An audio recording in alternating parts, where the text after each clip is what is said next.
Welcome to Hip Hop Talks, where the moderator can't find his damn moderator notes right now. That's where we are.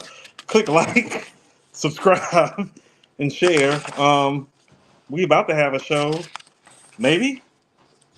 Hopefully, we got one. We got one tonight. Whew, look at God.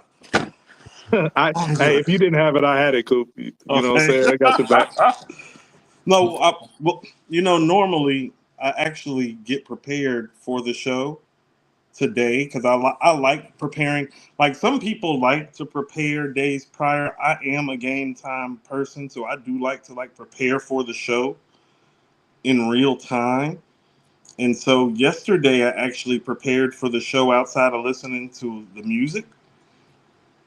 And it's the first time I had done it, and it did just throw me off because I am used to having everything out in front of me already. Because people understand when I'm off on Thursday, it's like, oh no, I come down here and I'm down here all day. So it's like my stuff is everywhere. So I just got to put it back together like Voltron, typically. So, you know what I'm saying? It's like, oh no, my notebook's over here. The iPad's over there. My cigars are right here. My beanie, if it get cold. Yep. Yeah. Yeah. Yeah. The beanie's back. It's Cadillacs. The robe just out of frame. The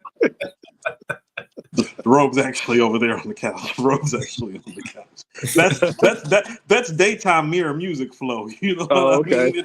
It's the beanie and the Nike hoodie for the hip hop talks. You know, you gotta coordinate. You gotta coordinate. Don't let the robe hear that, man. The robe gonna pull up on you like Thor's like Thor's axe. Look here, I done had some of these robes so long, they got legs. They probably walking around. It's like, yo, where my slot time at, Coop? Yeah. The Dr. Strange cloak of levitation. Right. Hey, I did want to clear up one thing, Shawn, before you jump into some of the things that you wanted to share.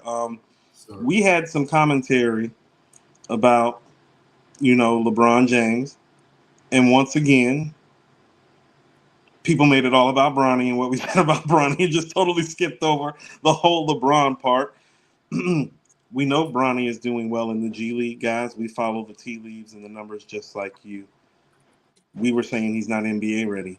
And you want to know how we know he's not NBA ready? He's not playing in the NBA right now. He's playing in the G League. Stop talking crazy to us about crazy stuff. If he was NBA ready, he would be in the NBA. Hello? Hello? People don't listen, man. Hello? Hello? You understand the words that are coming out of the moderator who can't find his damn notes mouth? Are you listening to the words coming out? Yeah. Okay, Shawn, go ahead. Your turn, brother. Yo, but that is crazy. Like, anything, AG, on your side, do you want to rebuttal? Because I think someone came for your head as well about the about the G League comment. You want to rebuttal? No, I mean, we said what we said. It's just like we said he belongs in the G League. We know he's putting up stats in the G League. We're aware of that. He's just not aware. I mean, he's just not ready for the NBA. And that's what Stephen A was saying for LeBron. Stop putting him in those positions that he's not ready for right now. I mean, okay, here's the thing. Him averaging 21 points in the G League, it's like, okay, so you're telling me that you would be at USC right now averaging that, which would make you a potential lottery pick? Yes. An NBA player? And what we were saying is that it might be best for you to go back to school for another year to actually be a professional basketball player? And let's keep it a buck. Him putting up those numbers in the G League gets more coverage than anybody else that put up numbers like that in the G League. Oh, yeah, because the players that put up numbers like that make it up here usually only come in here and average 5 or 6 or 7 points. Anyway, but whatever. Go ahead, Shawn. All right. Yo, fellas, we got a couple of super chats real quick. Let's get them out the way before we get into the show. Okay, it's Mad Max. That's not a real super chat to start the show, but we're going to deal with that. Mad Max, $10. Holla. Coop, buddy, we need to talk. We need the link. No, we don't. Pause. Absolutely. Absolutely. It's been Kumbaya. That's great. I ain't even go front on you, Mad Max. Kumbaya is brilliant. To the Shadow Realm for good, or the Phantom Zone. Tired of his laced ish. That's the first thing first. Okay, Mad Max. Coming in hot. Segue. Mad Max again. Mad Max again. Mad Max got a dub on it early. Okay, Mad Max. Second, If you hear another person say to Pepper Butterfly over Illmatic, I'm going to slap them to the Stone Age so they can learn some history. Make sure Fontano got that message. Okay. All right. Mad Max crazy. Um, Shout out to Mad Max. Shout out to Mad Max. I never thought I'd be saying this. The thoughts expressed by Mad Max are not reflective of hip hop talks. Usually have to say that about Coop. He's shooting a shot at Coop in the chat. You shooting at me in the chat? I just read your super chats. What do you want, dude? Tell the man, we need a link. Don't tell a man we need the link. You don't say it like that. Wow. Saying we need the link is nasty work. Literally. Like, no. Y'all crazy. No. Shout out to Mad Max. Yo, shout out to I Am God in the chat. Shout out to Rufus Sims in the chat as well. Ill City in the chat. Peace. Chicago, Shoutout, stand up. We're definitely going to get to you guys tonight as well. Before we get into it, fellas, I have a question for both of you, but I want to kind of set the stage for my question. So we see the Kanye rant all over Twitter, everything that he's saying, crazy shit he's talking about on Twitter. We see the UMG stuff with Drake, all of this mess that Drake is doing, suing for a diss record, suing for defamation of character, all of these different things. That's wild. Fellas, wow, it's getting nasty out here. We got so many times we see our artists, you know, one thing about Kanye, he was one of our favorite artists, right? He gave us some great music in the very beginning. First phase of Kanye's career, one of the best phases of hip hop. Would you all agree? He gave us Prhyme J Blueprint. He gave us a lot of memorable moments. But now he's starting to separate himself from those memorable moments by doing this foolery that we're seeing on Twitter. It's not about the music anymore. It's about the antics. The antics are now starting to leapfrog all the music, even for Drake, someone else who was very polarizing as an artist coming out the gate, gave us some really good music. And now both of these guys are becoming character to themselves, going to Twitter, posting different things and memes and all of this other trash. And now it's getting away from the music. How do y'all feel about that? AG, you want to go? How you feel, AG? Oh no, that's spot on, man. Like, go ahead. I'm always somebody that tries to compartmentalize the artist. You know what I mean? From the person, you know, because we make a mistake a lot of times of putting people on pedestals. And to your point, Shawn, they end up just letting us down.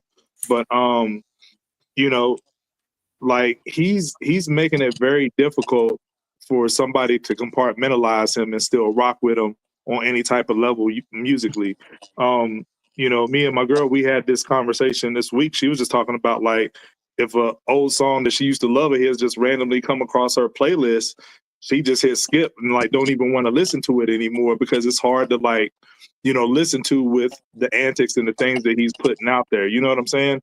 So like Shawn's saying, it's really getting to that point where it's hard to even, you know what I'm saying, tap back into the old version of him. You know, I was talking to my son when Bully dropped the other day online. I was like, you know, I texted him, I was like, yo, it dropped, but I'm not listening to it. I'm not supporting it or whatever. And he was like, nah, me neither. You know what I mean? And, you know, some months ago, he was wanting to check it out. But, you know, it's getting hard to like, you know, he's really dug himself in a hole that I don't think he'll be able to come up out of.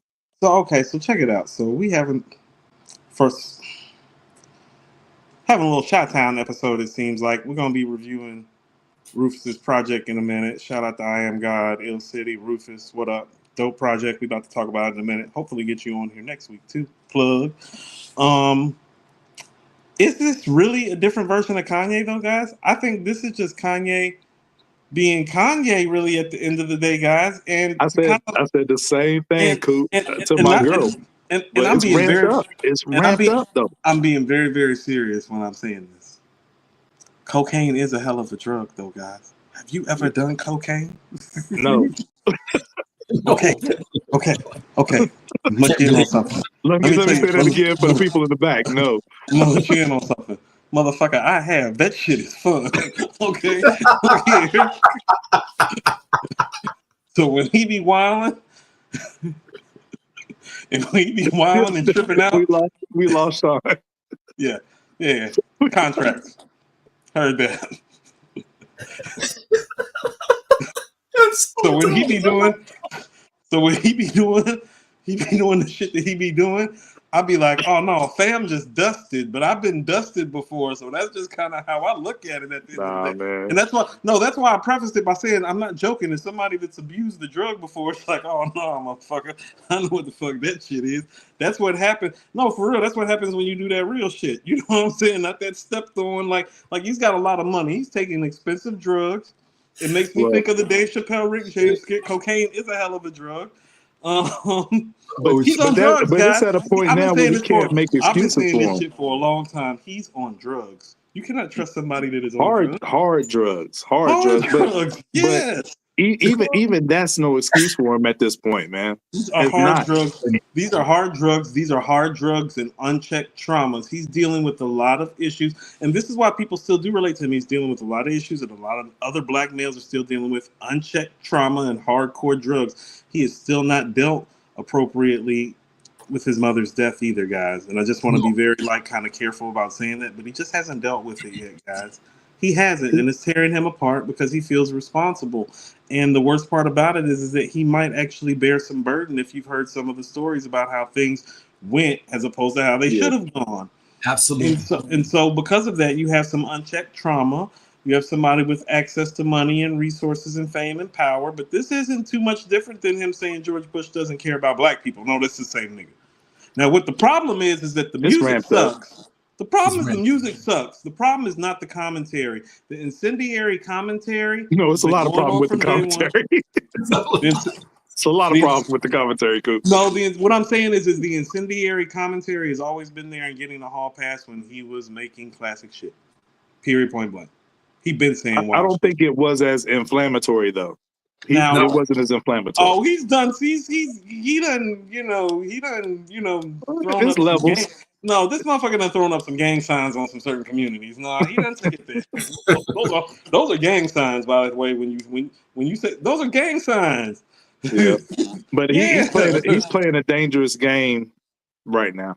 And I'll leave it at that because I don't want to say too much or put stuff out in the universe. But he's playing a very dangerous game right now, and it's a scary thought.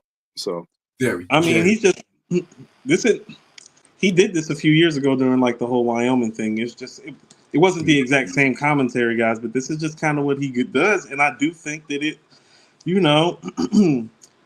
when you deal with some drugs, guys, you will literally go on binges and you'll go 17, 18, 19 hours straight and your thoughts become, you know what I mean? It's like, oh no, mental health is real. And so is drug abuse and all that.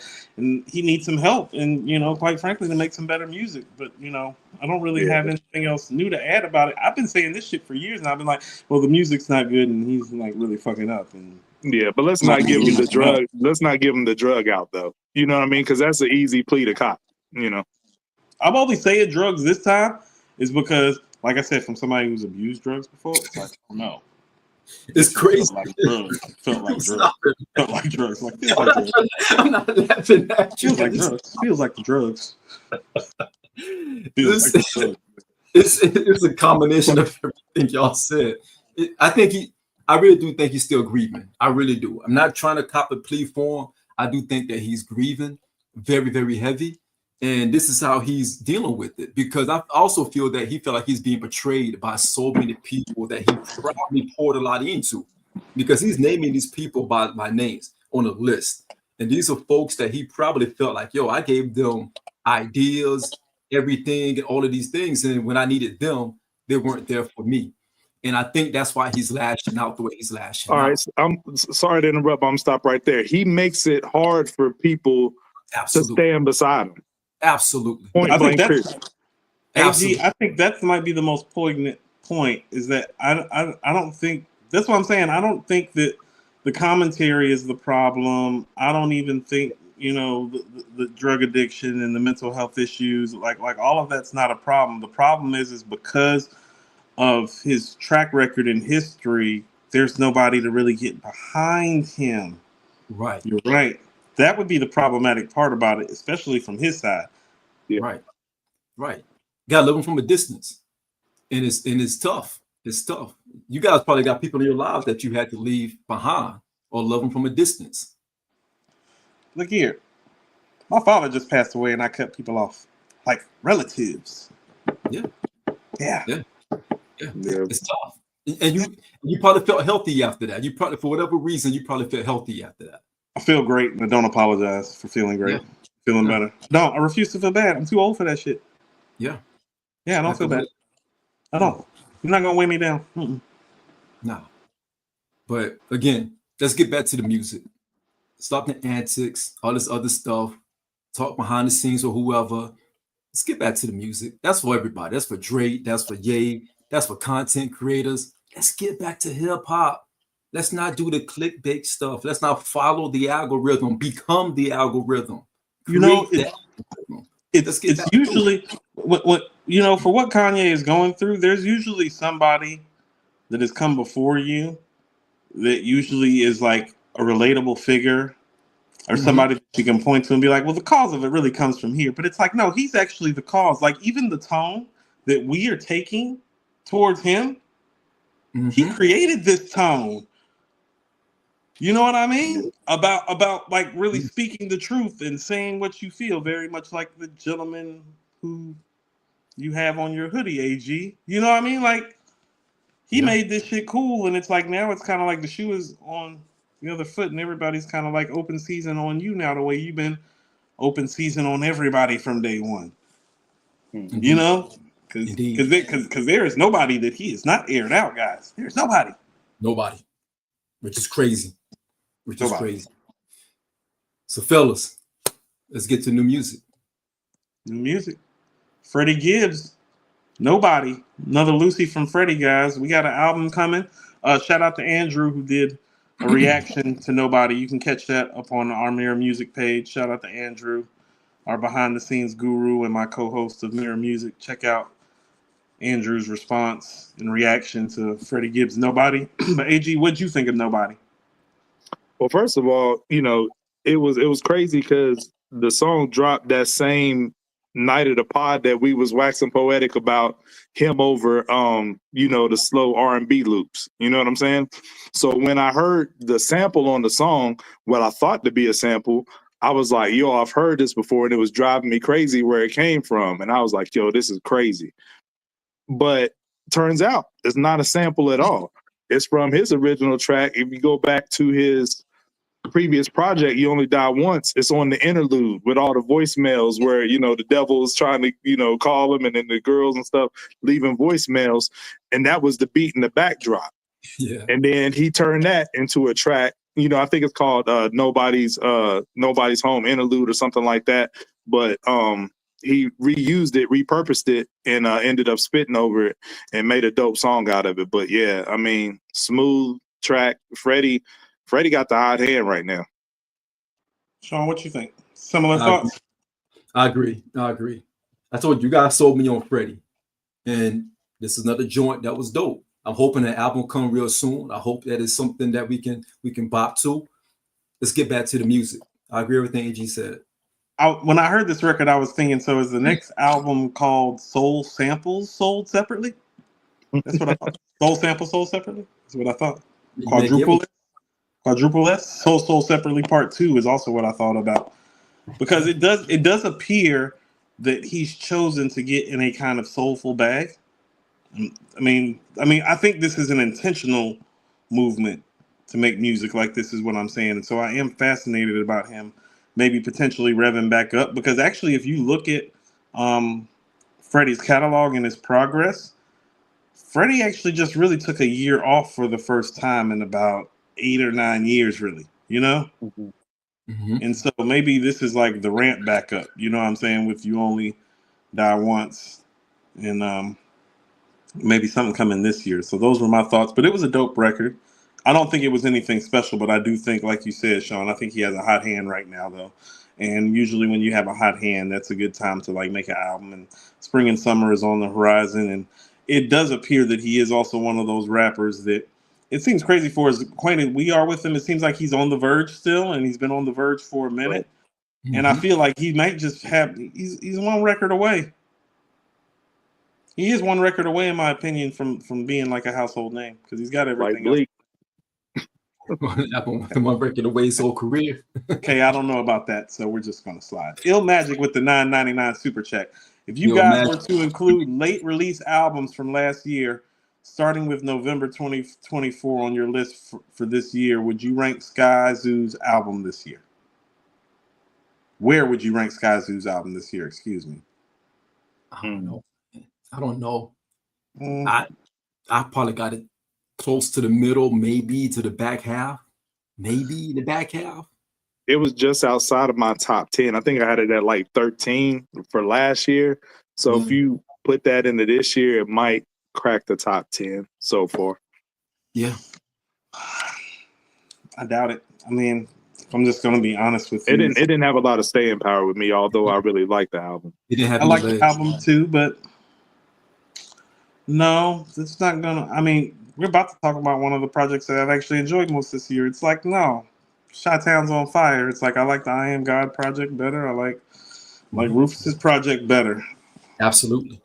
It's more entertaining, and we're going to talk about this in a minute because I feel like we need to start talking about it because we are going to talk about Rufus and Ill City's production job and I Am God and just the Chicago culture of MCing right now.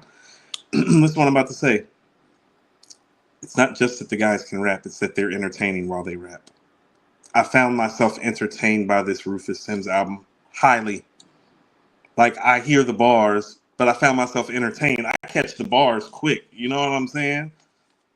Like, I know he can rap. You know what I'm saying? I love the theme of this album and how they literally interpreted and took pieces of Old Dirty Bastard interviews and interluded them throughout. Yes. Took footage that a lot of people maybe haven't heard.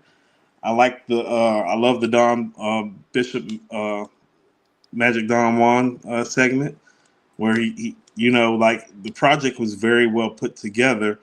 This is the type of project when I listened to it, I thought to myself, no, it sounds like a major artist put it together. Sound like a major producer put it together. If Def Jam were to wrap this product up, you wouldn't say anything about it. You'd be like, man, these skits and these interludes are really thoughtful and really, really woven together between some really great music and some really dope cypher type of beats for really great MCs to rhyme on. He has a cadence and a style to me that actually, even though he's from Chicago, it kind of comes off to me like a Schoolboy Q and a Nipsey Hussle, and I mean that in a complimentary way. I started hearing some Schoolboy Q type of cadence. Like sometimes, like Q's early shit, Q would be off kilter but on beat. Mm-hmm. You know what I'm saying? I hear that when I hear Rufus, but I mean that it's like that's one of those hard tricks to pull off in rap, and I can see why the Old Dirty Bastard theme comes into play because Old Dirty Bastard is like the king of the off kilter style.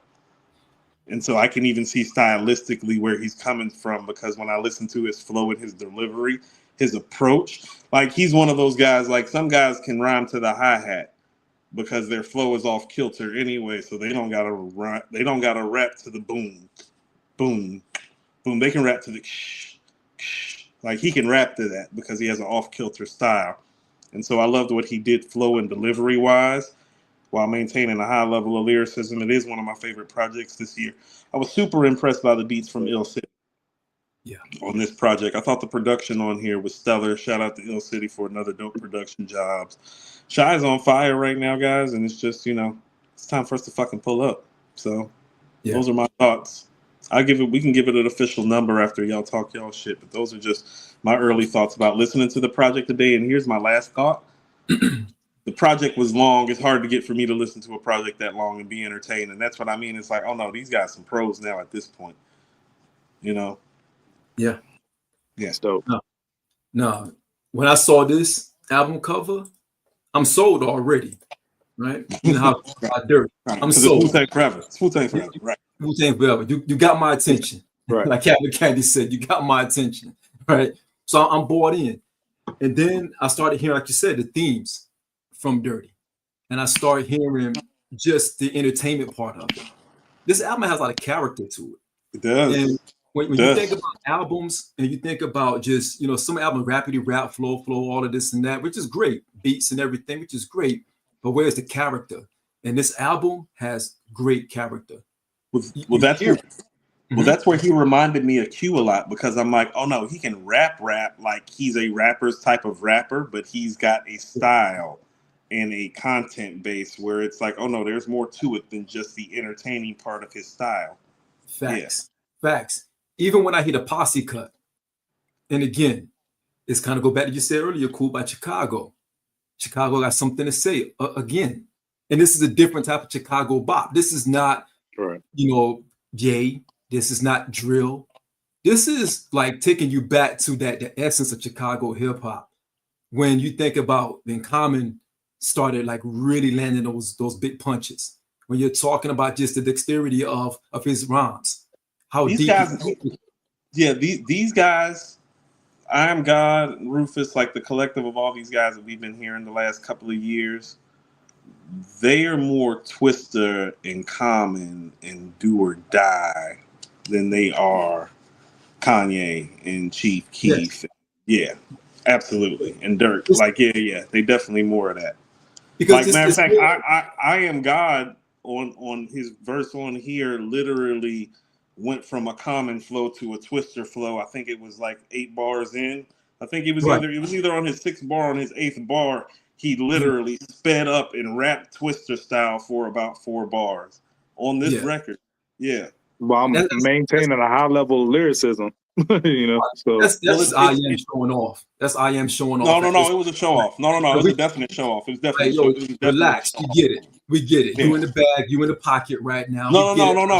When he did it, that's how I felt too. I was like, oh, he's stunting. He like, oh no, I hear the beat all types of ways. Yeah. He's showing off right now. But for me, when you talk about the album itself, Cool, I agree with you. I feel like this is one of those albums that the more you listen to it, the more you're entertained by it. Because you start, I listened to it the first time, I said, okay, I got it. Second time, I missed that. Well, I missed that. And that's what I'm looking for in an album. I'm looking at things that I can pick up along on my second or my third go around with the album. And that's what I found about I Am God last album. You go back and listen. I listened to that one right after I listened to Rufus. Because I wanted to hear it. Me too, because I wanted to hear it next to each other. I wanted to hear in Ill City. Shout out to Ill City because the beats crazy again. And it's like he's in the bag. Now he's showing off. Now you got I Am showing off. You got Rufus giving you the character. He's giving you a lot of the panache, if you will, in this album. And it feels great. It feels great to hear an album that's so entertaining that you're not focused so much on everything else around it, but you focus on the entertainment piece of it. It goes back to Return to 36 Chambers. It's one of the most, it's one of those albums that you can just listen to and you don't have to like bust your brain to listen to it, if that makes sense. It's just entertaining. It's fun to listen to. Mm-hmm. It's entertaining. Mm-hmm. Yeah. And even the crazy stuff that gets crazy for you, you're like, man, that's crazy, but it's like really fun. Crazy. Yeah. Be like, this nigga's crazy. Yeah. Right. So man, for sure, shout out to those guys, man. What you got? Yeah, no doubt. Dope reviews by the two of you. Like, unfortunately for me, I didn't get a chance to listen to it. I was going to listen to it this morning, but I had some work cross my desk that was unexpected, so I had to tap into that. But from what I gather, from what you all say, like the production is top notch from Ill City. You know what I mean? Coming off the I Am God project, so I'm definitely looking forward to that. When I saw the album cover, when I was getting ready to download it, like Shawn, it got me right out the gate. Okay, this looks interesting. He's taking the concept from Old Dirty Bastard's Return to the 36 Chambers. So that had me really intrigued. So I like what you said, Coop, because it looked like that the album has a cohesive theme throughout. You know what I mean? Because that's one thing that's missing from hip hop nowadays is cohesive themes and people really curating projects and putting them together, because we're in a microwave streaming society and people don't put that much care in albums anymore. So I'm excited to hear that aspect of the album, to have a concept leaning into the Old Dirty Bastard thing, and then, really putting it together from a solid front to back project. So I'm really excited to tap into that this weekend and for the Ill City production. You know what I'm saying? So shout out to the camp, shout out to I Am God, and shout out to Rufus. For sure. Yeah, sure. So Ill City on this project, to me, I think this is a better production job than City of Gods. That's saying a lot. That's saying a lot. not saying that the beats are better necessarily, and this is why I'm saying it's a better production job. Oh, he had to experiment more because of who the artist is as a producer. And so from the perspective of, if we're going to look at it like on some Wu-Tang shit, it's like, well, I Am God would be closer to a Jizza or a Ray. They're easier to construct a beat for because of fundamentally how they rhyme, how they... Oh, it's harder to make a beat for Old Dirty Bastard. It's harder to make a beat for Rufus. You get what I'm saying? It's more challenging. Because they're unorthodox. They're unorthodox. It's a more challenging come off for the producer. And so the fact that I think the production jobs are comparable about stylistically what you have to do to make the great things about this artist shine as a producer. Oh, well, he did that exceptionally well on this project, in my opinion. And stylistically, because he is more unorthodox than I Am God, I do think it makes it a better production job just to that. If we just going down to the nitty gritty about like the beats and stuff, it's like it's very comparable. And so I'm going to give the edge because of the unorthodox style with Rufus rhymes, which is what stood out to me when I heard him on I Am God's project, you know, right. Yeah. I was like, oh no, his style is unorthodox, but he's in pocket on the beat and he's still catching it. You know, there's that people who have an unorthodox style often are more musically inclined sometimes than even that they realize, because they're actually catching the musical timing of it and not the traditional 16-bar format timing of it. They're actually catching it. They're actually catching it like a sheet of music, not like a program machine. Yeah, and to your point, they're more entertaining too. So yeah, it's always more entertaining because you want to figure out, man, how the fuck did he put those words together and then make it fit and then make it fall? Well, it keeps you off balance, you know?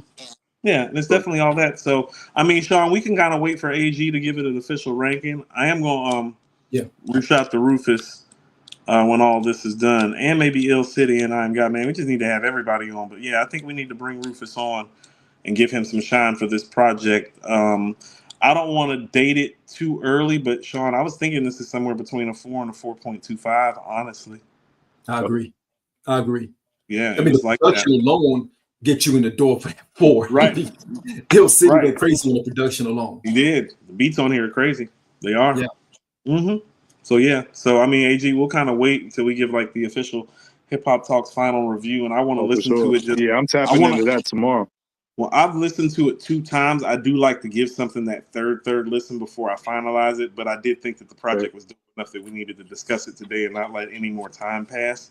So, yeah, check out Rufus Sims, Ill Dirty Rufus, tentatively somewhere between a 4 or 4.25 for Hip Hop Talks. We'll see what AG thinks, and I'll come back with a rating as well. No pressure. Yeah, no pressure. It's a definite 4, AG. I think you're going to be hard-pressed to hear this project and say that it's not a 4, though. Yeah. And at least that's what I'm saying. Is from like gathering just from what y'all are saying, I'm expecting that for sure. Like when the album was ending, when I got done listening to the second time, I was like, oh no, I was like, this is a 4.25. Like it's pretty damn good. Yeah, I was impressed. Like we know that they're independent artists, but you wouldn't know it anymore. It's like I don't even know it. Like, how about this? The music that the dudes in the Shy is making right now, it's like they making me question what an independent artist is in these days and times, because they sound more professional and polished than most of the guys that they actually are telling me are the professional and polished artists. They're professional and polished artists are putting together projects like this with these skits woven together, with these songs, with these features placed in the right places for the right people to rap over certain type of beats. It's not, you know what I'm saying? So it's like who the pros and who the indies really? You know what I'm saying? Who really outside with it? Well, here's the thing. It sounds like the approach is the difference maker that separates them from other indie artists. The care and the approach that they're putting into all their projects. So yeah, I was gonna say this, and we can kind of leave it like here and slide to somebody a little bit more notarized maybe, but I started feeling today when I listened to this project. This is how that Griselda shit started. Yeah. That's how this project started to make me feel. It's like, oh no, like, you know, because here's the thing, like, and you guys know this. Oh no, Westside had been putting it down for a minute by himself. Then Conway stepped in, and then Benny stepped in, and when Benny stepped in is when it became a thing. And so when I heard this Rufus project, it's like, oh no, we've been talking I Am God shit. And this Rufus project is probably the first project that I've heard from other camps. And I've heard some other stuff, and it's been good. But this is the first one I was like, okay, I'm like, oh, shit, hold on. That momentum, you know what I'm saying? when cats keep getting around each other and it happened, and it only take one dude like I Am God to really kind of like ignite the flame, and everybody else start believing, start working a little harder, getting more beats, spending a little bit more time together, doing more shows, more people in the city start following. You know what I'm saying? We start talking about it more. Like, that's how the shit really supposed to groove. You know what I'm saying? And this album gave me that feel. So, dope. All right. On to Playboi Carti's I Am Music. You Were Not. Next topic. All right. Glad we had this talk on Hip Hop Talks. No. Did you listen to the album? Yeah, can I once? Man, first of all, I want to say I got I Am God in the chat. Don't nobody care about no I Am Music. Next. I got a quick funny story since we talked about Dirty. This I think I texted this to Shawn. So this Friday evening, me and my kids are riding around in the whip, and my son's like, "Yo, Dad, put that Playboi Carti on." And I'm like, man, I mean, I listened to the. You're like, how about we don't? I was like, I heard the Kendrick track or whatever. He was like, but put the whole album on. I was like, man, Carti's unlistenable for me, and I'm okay with that. I recognize that I'm old, and Carti's for you young kids. I'm cool with that. It's a generational gap. You know, he's unlistenable for me. And my son was like, well, I feel you, but at least tap in for the features. He's like, Travis got a fire feature on there, Weekend on there, Kendrick. He's like, at least tap in for the feature. So, you know, so I was like, all right. So I put the record on, listened, and I was like, man, I can't do this. So I was just like, if I'm going to listen to something that's kind of wild, unorthodox, outside of the box or whatever, I at least want it to sound dope. You know what I mean? I said, I'll put on some Old Dirty Bastard. And God love her, my daughter in the back seat, 13 years old, chimed in and said, yeah, put on Nutbag by Ghostface. So God love her. You know what I'm saying? So I was like, that's my child from my own heart right there. You know what I'm saying? If I'm gonna listen to something outside of the box on unorthodox, talk about wild stuff, she was like, put on Nutmeg. So Coop, I'll say this and then we can move on. I felt in the beginning I felt bad because I'm like, man, I want to be able to give a solid critique, but I'm like, I won't be authentic to myself. I listened to the first 3 songs and then I turned it off and I listened to some Jay Holiday. And it had me reflecting that Jay Holiday was actually he had a moment. Then I played like 4 or 5, 6 more songs. Then I went back and listened to a little bit of Bobby Valentino. And I was like, man, Bobby Valentino had a moment as well when he had the jump with Nas, Slow Down remix and all of that. And I listened to Carti again and I just turned it off. And I couldn't do it no more. Because I found myself going to other random music. Jay Holiday is random. Bobby Valentino is random. And I started listening to just random shit just to try to Bobby Valentino actually lives on my side of town. I know his hangout spot. We go to some of the same hangout spots sometimes. He's got a cool spot he hangs at. He be there all the time. Tell him to give him a shout out, man. I won't be doing that. Bobby don't be acting right towards the staff sometimes. but cool. I found myself going listening to this on random stuff. I even listened to one of your favorite songs, "Kiss Me Through the Phone" by Kiss Me Through the Phone. First of all, it's not "Kiss Me Through the Phone" that I'm a fan of. It's "Like You" with Bow Wow and Sierra that I'm a fan That's the one. That's the one. Like You. It's the cotton candy ass rap songs that I like together. All right, that's the cotton candy rap song that I like. Not the Soulja Boy song, the Bow Wow song, the CC. Right. But I had to listen to some cotton candy together. The more the story is, I had to listen to some random stuff just to get my mind off the Playboi Carti album. No disrespect intended. It's not for me. And I'm okay with that. I'm not going to cap. I'm not going to go here and pander to it. I'm okay with it not being for me. With that being said, can we move on? No. Well, I actually didn't give my review. Go ahead, Coop. Go ahead, AG. AG, go ahead, Coop. We'll come back to the whole Kendrick of the whole thing. So, because I had a question for y'all, but go ahead, Coop. First of all, a couple of things. Coop.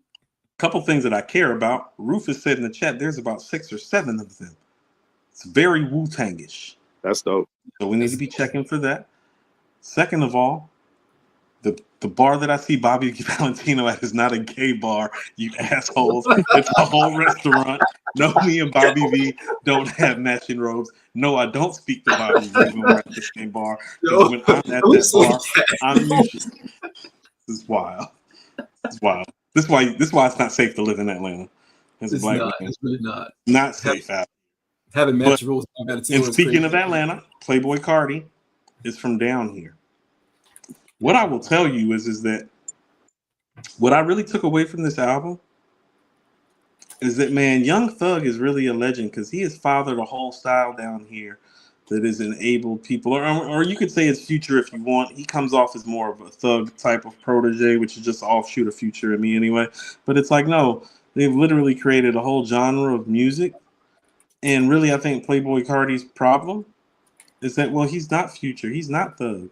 So it's like, it's not as good. Because if you want to listen to what he does, go listen to Future. Go listen to Thug. And so I think and listen to what I'm about to say, for what box he actually fits in, he has some of the same problems that like a Big Crit and a Wale have on a certain level, if that makes sense.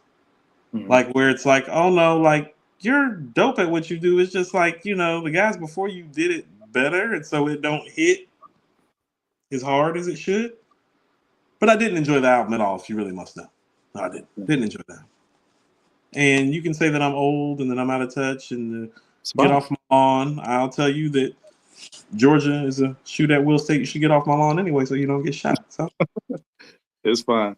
I got a couple quick thoughts before we move on. Number one, I know Carti was, out of it. I ain't gonna say he was out of the game, but he didn't drop a project for like over 5 years. But 30 tracks of Carti is a lot. wow. That's way And see, too and this much. is what I mean. Like, but he has such a big following that he went on tour last year. He went on tour last year and was selling out stadiums. He sold out State Farm last year. That's the next point I was going to make. The numbers for this album, actually, the album did really well. And I never thought I would see this, but Kendrick has now become the new stimulus package for, feature artists. He's on 3 tracks on here. One is only worth talking about, the Good Credit joint. But, Drake was the stimulus package for artists before, but now it's kind of funny seeing Kendrick in that position. No, AG, we're not giving him that much credit. He been hearing me talking shit about that guest appearance catalog being whack. Well, yeah, he's more collaborative now. Well, that light pack he call a guest catalog. Well, that's what I was alluding to, because I had a conversation with one of my homies, and he was like, you know what? He was like, I don't even rock with Kendrick like that. He said, but I would figure these Playboi Carti features are beneath him. He's like, to me, they like cheapen him. And I was like, what do you mean? And he was like, somebody of his ilk, somebody of like what he represents, getting on a record with Carti kind of cheapens who he is. And I didn't think he would make that move. And I said, well, I disagree, because if you're going to be that guy to hold down that number one position, you got to make yourself more visible. Make the rounds. Correct. Right. You got to make the features and stuff like that, because listening to the Good Credit song, I know people are overhyping it up, but he really phoned that record in, y'all. Let's be for real. Let's be honest. And he did something familiar. If you listen to the flow and the cadence on there, he's in his Euphoria bag, but he really phoned it in lyrically. You know what I'm saying? But he's in that Euphoria bag. So when you hear it, you're like, okay, that's something familiar. So you kind of rock with it. So he's kind of recycling, and I'm not saying it's a bad thing, because rappers do it all the time, like how, TV Off and Squabble Up is in a way recycled, not like us. You know what I mean? And this is right. Same BPM stuff too. Like that. Once you get something out of the park and it's a hit, you kind of stick to that formula. But I think he did that here. But I didn't agree with my homie with what he said, because it may, quote unquote, Mr. Morale and all that stuff to get on a Carti record. But if you're that number one guy, you have to do that. You have to be more visible. You have to do these features that's going to touch a different audience, because a lot of people who are Playboi Carti fans are not generally Kendrick fans. AG, so let me give you to do those records. Let me give you some pushback. He don't have to do those records. See, he feels the pressure of all the things that he hasn't done that we've been talking about. He does, because here's the reality of the matter. Oh no, he's been big for a long time, and he was the man before, and still chose not to do this. Like when he was at his actual, what I feel, artistic, lyrical, and creative peak, nary a verse you could get out of him now. So it does seem like somebody is trying to correct past wrongs. But here's what it does, and here's where your friend might be right about the cheapening. It's like, fam, unless you've given us some album verse of the year type of contender verses, the way all our other legendary MCs have guest appearances like that. Like, think about this. Some of our favorite verses from some of our favorite MCs ain't even on their damn albums. Some of our favorite verses from some of our favorite guys are not even on their album. Like, some of my favorite Scarface stuff is the stuff he did with Beans. Right. That's some of my, like, Mac and Brad. I love Mac and Brad. That's some of my favorites. That's some of my favorite Face and Beans stuff. You know what I'm saying? And it's like, no, he doesn't have enough of those moments. That's what I mean. It's like, oh no, like, where's the back and forth between Schoolboy Q and Kendrick? Right. Well, like, where? I think those are the guest appearances we wanted that we didn't get. Right. And I think you said it's to right previous wrongs, but I think it's more so of replacing the person who was in that spot before. Like, okay, I took this person down. I got to replace what they did in that space. Because even when 50, when he eliminated Ja Rule, he went the sing-songy route too to inherit Ja's fan base, did he not? You kind of have to do that. AG, you actually were in my head because I thought about 50 when I thought about this, and here's the difference. Nah, 50 didn't just sing like Ja Rule. He did all the things that Ja Rule could do, and he did them better. More, yeah. Right. So there wasn't just the 21 Questions. There was an In the Club. There was a Wankster. There was a Back Down. There was a Many Men. It's like, oh no, he hit you with everything that he had, not just the thing that his competitor had. He hit you with everything. And here's just the reality of the matter.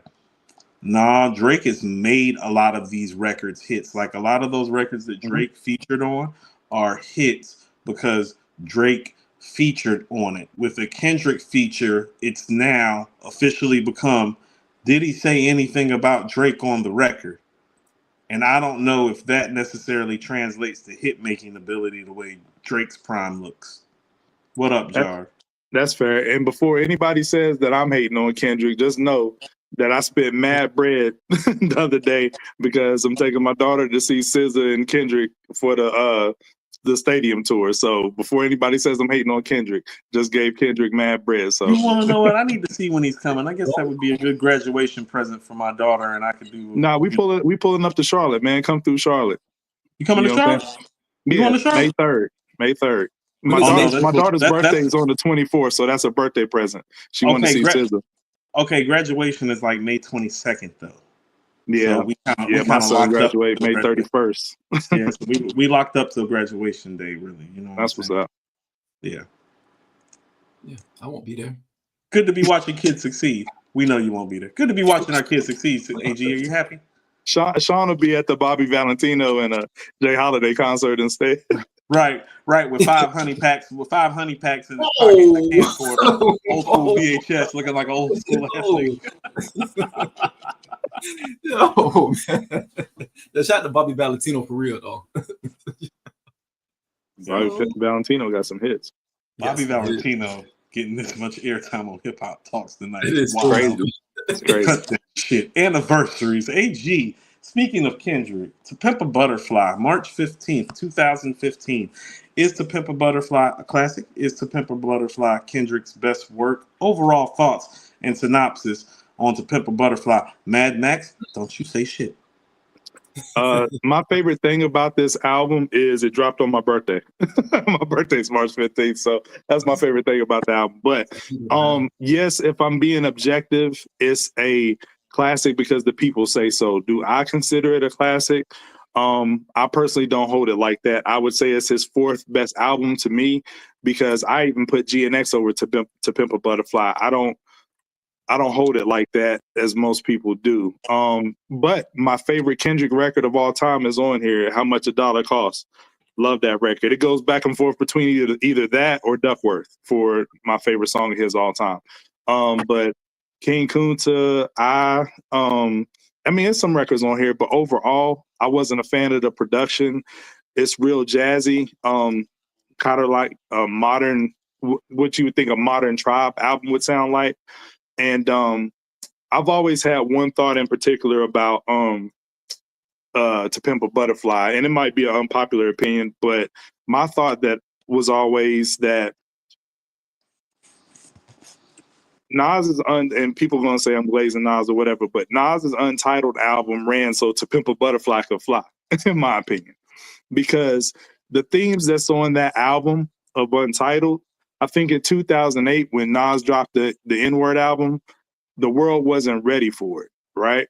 But when you get around to Pimp a Butterfly coming out, a lot of the like white media was able to grab a hold of it and do these think pieces on it because Kendrick is a little bit more safe with the same messaging. And he made it more palatable and digestible for that group to take. So am I saying Untitled is a better album than To Pimp a Butterfly? I'm not saying that. I prefer it, but I'm not saying it's better. But what I'm saying is Untitled is a necessary thing to happen so we can eventually get to Pimp a Butterfly and it be heralded the way that it is. Respectfully, I do not agree with any of that. No. And I'm going to tell you why I don't agree with that. And this is where I'm actually going to give Kendrick some credit, and so people will stop calling me a hater. Hit your record buttons. Screen record this, y'all. Right. The main thing that I actually remember and how To Pimp a Butterfly made me feel after listening to the first time was this was the concise and concerted and focused effort that Untitled was not. The song structure is better. The songs, and this is probably the only time you're going to hear me say this about a Nas project that is pretty well written. It's like, oh no, Kendrick To Pimp a Butterfly is more well written than Untitled. The songs are better. The songs have a fullness to them that are Aquemini. It takes a nation of millions levels, like in terms of completing a song from beginning to end, giving it all the crannies and little things to make the song complete. Untitled is uneven. I agree with all that, Coop, but what I'm asking you, you're talking about the quality of the records and the album itself. I'm talking about thematically is what I'm bringing up. I get what you're saying. How about this? I feel like Untitled is a micro view of our Black social conditions. It's Nas taking micro pieces of our Black condition, like fried chicken, and exposing the dichotomy of those macro things. To Pimp a Butterfly is a macro effort that's an overall synopsis of the Black culture, which makes it more digestible and palatable for audiences that's not from our culture. Is what I'm saying. Because it is delivered in a way that feels more fully conceptualized than Untitled, but that's the macro effect as opposed to the micro effect. So I would agree with you on that. Yes. Is it a classic?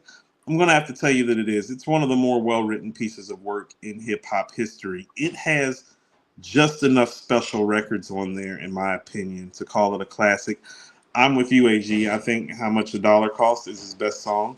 I go between How Much a Dollar Costs and Real off Good Kid, Mad City. Those are my two. We forgot Mortal Man. Mortal Man. Like, yeah.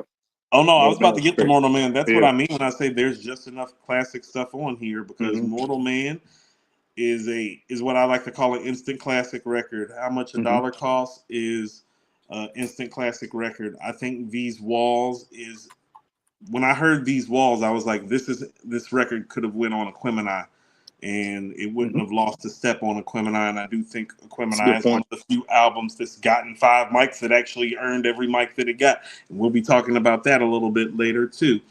And so I do think that it's a classic, but I'm going to say the same thing that I already said about it. It's hard to ride to that shit, especially Where do you rank it in the catalog? City. Where do you rank it in the catalog? When I go back and listen to it now, okay, so it all depends on how you really want to rank things. Do I enjoy listening to Damn more than I do listening to Pimp a Butterfly? I sure do. I can't in clear conscience tell you that it's better, because when he hits onto Pimp a Butterfly, he hits. Like, I'm sorry, like, as much as I think Duckworth is brilliant, I think How Much a Dollar Costs is one of the more brilliant storytelling moments in the history of rap. And I think it's one of the more thoughtful moments where we talk about God in a manner that is truly digestible. It might be the most digestible song where we actually, where God is the focus in the history of rap. It's like that. It's that special. So when you're hitting your mark like that as a writer, when you're making cultural anthems like All Right, when you're making thematic things that hit like Mortal Man, Mama Said, Hood Politics. There's some stuff on there. There's some stuff on there. I can't deny. So I'm still going to tentatively tell you that it's his second best album. Yeah. Okay. I am. But yeah, y'all in the chat, that was Coop being fully objective, giving Kendrick praise, man. Don't say this dude hating on Kendrick, man. He's like how about he this? Gave him his love, man. Because he won the Pulitzer for this, right? No, that was for Damn. See, I think that's backwards. That's what I would tell you. If you told me that he won the Pulitzer, it might have been a makeup situation. They might have thought, well, he deserved one for the makeup situation because this is what I mean about it. Oh no, this is one of the few rap albums that actually deserves a Pulitzer. Like It Takes a Nation, Death Certificate. Like it's one of those types of albums in terms of the social commentary being so long lasting, so important, but so concise and so woven in a way. The problem with it is that you can't ride to it. I would tell you that the beats could have been better because of that. I feel like the producer could have made it more digestible because Kendrick is so concise and so intense and so intense and so hell bent on achieving his goal and his message on here. It's like, no, I feel like the producer should have gave him more shit to ride to. So I tell you, the biggest problem with this album isn't Kendrick; it is the production. It's fair. It's fair. Yeah, it's fair. Now we'll go to an album that doesn't deserve a music anniversary, but we're talking about it anyway, and that's Prhyme 2 by Royce the 5'9" and DJ Premier, March 16th, 2018. Somebody tell me why the hell we're talking about this album. Yo, that's crazy. This is AG. Wow. My wow. We talking about Prhyme 2? I think the first one's a classic, but as far as this one, first one's really good. The first one's a classic. This one I don't like as much. Yeah, it's a personal classic. It's not a renowned classic, but for me, it's a personal classic. I really enjoy Prhyme 1 Classic. It's hard. What this duo brings, when we talk about who had Coop, you brought this up last show, like who has the most chemistry with Primo, I think, outside of Guru, and then the obvious answers would be Nas. We talked about Big, J. Rue. I brought up AZ. Remember, we was talking about the format. And surprisingly, nobody brought up Royce. This combination, Boom, is one of Premier's best works. You know what I mean? And I think Royce over Primo production is a dope marriage. I think the thing it's a dope concept, but I think why this one suffers is the box that they put themselves in when they came up with the concept of what each Prhyme album would be. They take, if you don't know, the production and sample from one producer's catalog, and Primo chops up all the beats from that. The first one was based off producer Adrian Young, and then the second one, Prhyme 2, was based off the production of Ant-Man Wonder. And that's challenging to limit yourself to one person's catalog to sample from. You know what I mean? Like somebody like RZA could do that masterfully, I feel like. You know what I'm saying? Because what'd you say, Shawn? 36 Chambers only had like a handful of samples on there, period. Like 2 or 3. The way he was just chopping stuff was crazy. But I think the second one suffered from the box that they put themselves in to just take from one person's catalog on the samples and stuff. But I still think it's a solid effort, and I'm looking forward to Prhyme 3. They're doing another one? Yeah. So we'll do that. I mean, it's going to be on hold till this Nas joint drop, I assume. I don't want to hear. I bet they're. You thought it was going to come first? Better stop fucking playing. All right. Coop was like, you almost got me. Better stop playing. First of all, nobody told these niggas to be taking just samples from one producer and making an album out of it. Nobody asked you to do that. Nobody told you to do that. And so I'm going to be honest with you. I really enjoyed Prhyme. I thought Prhyme was a sleeper album of the year, the sleeper album of the year that it came out. It might have been one of my 5 favorite projects that year. I did not enjoy Prhyme 2. I did not. I did not find it to be productive. It's not close to the first one at all. There's not a standout mic performance on there, in my opinion. There's not a standout beat on there, in my opinion. And I wish that these niggas would drop a Prhyme 3 when you've been promising me a Nas and DJ Premier album. That, by the way, I told all of y'all. See, when I be right, don't nobody say nothing. They be like, no, oh, you said it wasn't dropping. You said it wasn't dropping last year. I told you this time last year. I was like, yeah, I said so. Illmatic's 30 years older. You think you getting a DJ Premier Nas album of the year? Illmatic is turning 30, and I'm the one that's done hard drugs like Kanye. But for the record, though, I think this one's a 3.5. The first Prhyme I give a 4.5. So their overall discography is a 4 in my book. Respectable. Let's keep it moving, fellas. Let's get into some news. Yeah, Erykah Badu and Alchemist are working on a project, guys. It's like we'll miss you, Al. We'll miss you. First of all, first thing I was thinking is, well, no. I was thinking, well, don't both of them have like green eyes? So maybe if they stare with each other, the reflection will keep him from being hypnotized like everybody else has been. Because everybody else has been hypnotized. They in trouble. Like, you know, if you stay in the studio with her too long, she can be like the Virgin Mary. She can just like conceive right there. It's like immaculate conception shit going on with Badu. It's a very dangerous situation. I am looking forward to the fact that Erykah Badu can rap, y'all. Yeah. And what if this is an Erykah Badu rap album is actually what I thought about when I heard this? Because she's very stylistically, she's very Bahamadia, Lauryn Hill-ish on the mic, like when she actually raps. You know what I'm saying? It's an interesting concept, but I didn't think about that till you just said it, but we could be getting something like that. I only say that because when I heard this, you know what I thought about? Some of the first freestyles I ever kicked were over the beats to Baduizm, because that was the thing about Baduizm that kind of made it so funky and different for the time. She was not... See, Mary was rapping over East Coast hip-hop beats. Badu was swaying on shit that like you could cipher to no matter where you were from. You know what I'm saying? Yep. And so when I heard that she was pairing with Alchemist, I'm like, is Badu gonna give us some 16s? And here's the next thing that I thought, Shawn, and you listen to this, AG, wherever you are, you listen to this too in the background somewhere. Oh, she better not give me a rap album before Lauryn Hill give me a rap album. Let this be a rap album, and Lauryn Hill ain't gave me no rap album. And Erykah Badu give me a Lauryn. Oh, Shawn, you know I'm going. Ooh, that's possible. That is possible. I'm telling you.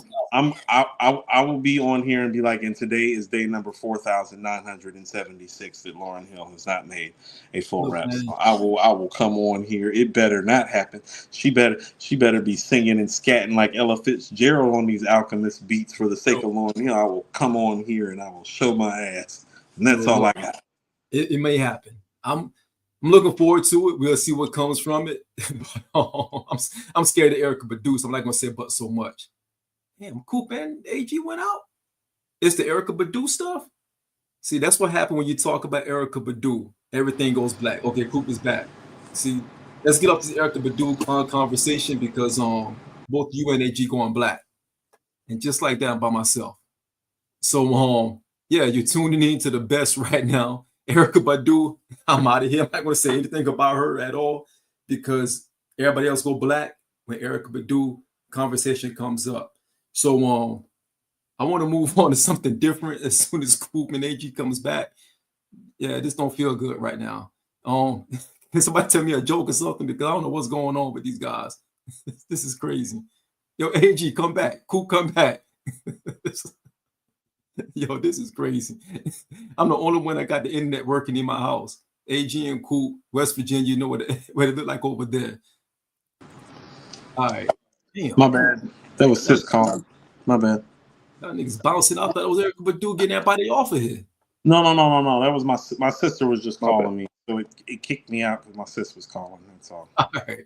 Yo, let's move on because that got crazy. Let's move on. There's no telling what you were saying about Erykah Badu. Ooh, I didn't say anything. That's why I was still here. I was still because I didn't say anything about Erykah Badu. I'm afraid of her. Always will be. I had nothing to say bad about her. So I'm gonna tell you like what. Cam said she came at the same spot. He said he left. Yeah, I'm not saying. I'm not playing. So I met Erykah Badu once. I actually helped take care of. You lived to tell about it. No, so Seven's fifth birthday party actually got held at my job, so I got to meet Erykah Badu and Andre Benjamin for the first time on the same day because they were celebrating their son's birthday. But the first thing I noticed, I was like, man, Badu got a small frame and a fat old woo wee. Ooh, that was in real time. This is before everybody had really seen her. This is before the internet and like all that other shit. This is back in the day. This is like early 2000s. It's like, oh no, this is 2003, I think. Yeah, about 2002, 2002, 2003. Oh no, I seen her in real time. I was like, oh, I see why Andre stuck.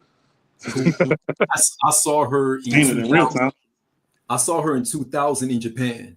She came over to Japan to do a concert, and that night I had like a crazy dream. I was being chased by a bunch of bulls, and shit was weird. And what the fuck? I know. I say the same thing. On that night, I had a dream. Badu had Shawn in Spain. Now that is shook. This is real talk. I can't make this up. I had a dream that I was being chased by a bunch of bulls.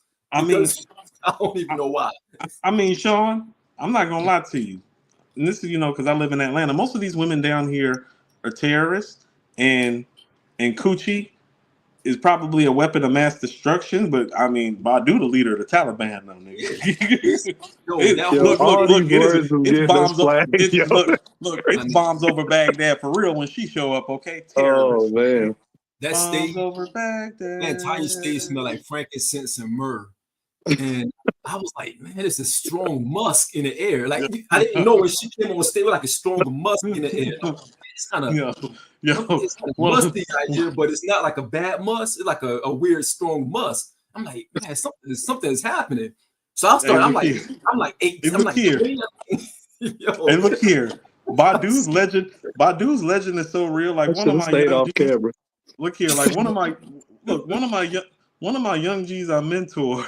He pulled up on me one day. He was like, yo, Coop, he's like, when you post, he's like, chicks that listen to Badu that got locks and burn incense, snap their fingers to your shit, nigga. She was like, he's like, your shit is dangerous. Like, Badu is dangerous. This nigga like 27 years old. He calling Erykah Badu dangerous. Yeah. Crazy. Yeah. Shout out to Al. Shout out to Al. Yeah. It was a nice run out. It was a nice run, Uncle Al. When that musk hit the air, I was like, man, it's a little musky in here, but it's not bad. It's no real earthy, like Mother Earth, man. She walk on this thing like we just need to go. Is crazy. See, we let Shawn go too far. Right, let's go to the next list. Time to come back. Time to come back. Whatever. So we're gonna have. That's what it smells like. We're gonna have our real convo today. We had a convo last week when we were doing anniversaries about Tupac's "Me Against the World." And our dialogue, inspired me to do what I feel are Tupac's best 25 songs. Now, a lot of people that like the list and enjoyed the list. Some people have had some critiques about some of the stuff on the list. And so I kind of want to remind some people about this list. Pac is an icon and a legend and one of the first real superstars that we had that everybody knew outside of the walls of hip hop. Mm-hmm. So when I'm making my list with the entirety of his fan base in mind, not just us. Right. Too often when we make these lists, we think about just us. To quote Kendrick, there are people who are not like us. Yeah.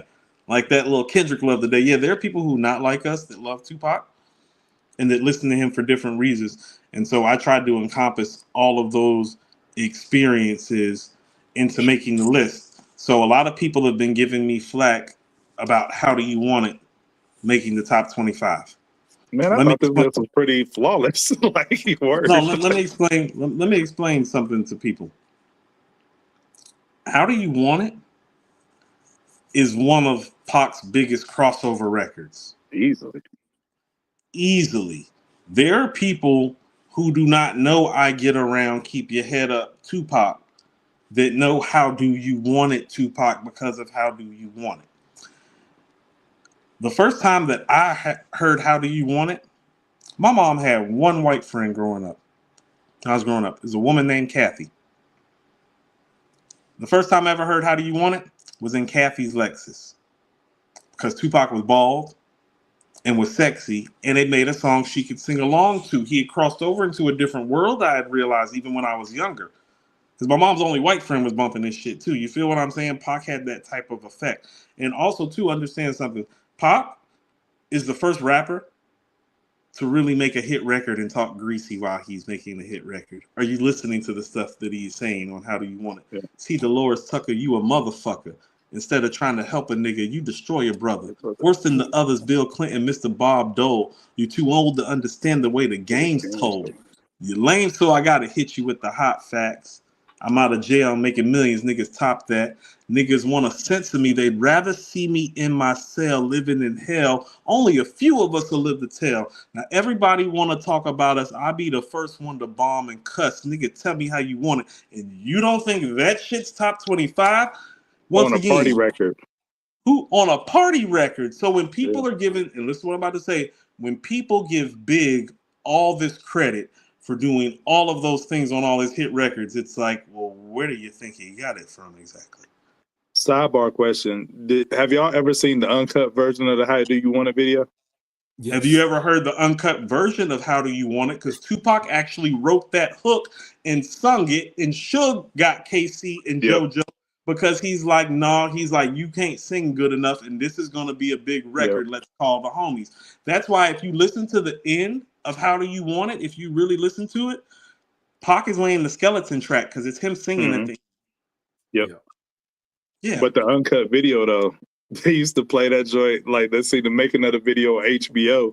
And they had the uncut video. This is before BET Uncut. And let me tell you, joint was wild. Wow. I think I picked some obvious choices. Pain, Pour Out a Little Liquor, So Many Tears, Dear Mama, California Love. That's what I mean. He's actually one of the few artists that we have. This was a super easy list to make, guys. Like, he was big and bold and bad, but his best stuff was right in front of you. There was some stuff that I kind of like went back and forth about. Like Crazy off of Machiavelli didn't make my list. I thought about that for a minute.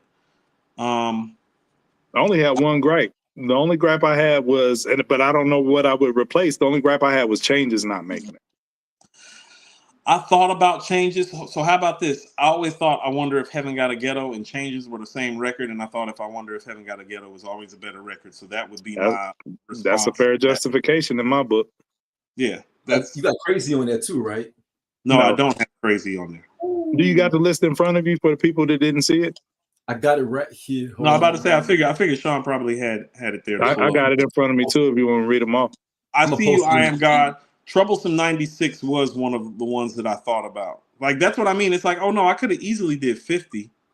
That's what I mean. And Coop said in no particular order. So anybody throwing flack his way about the order, he said no particular order.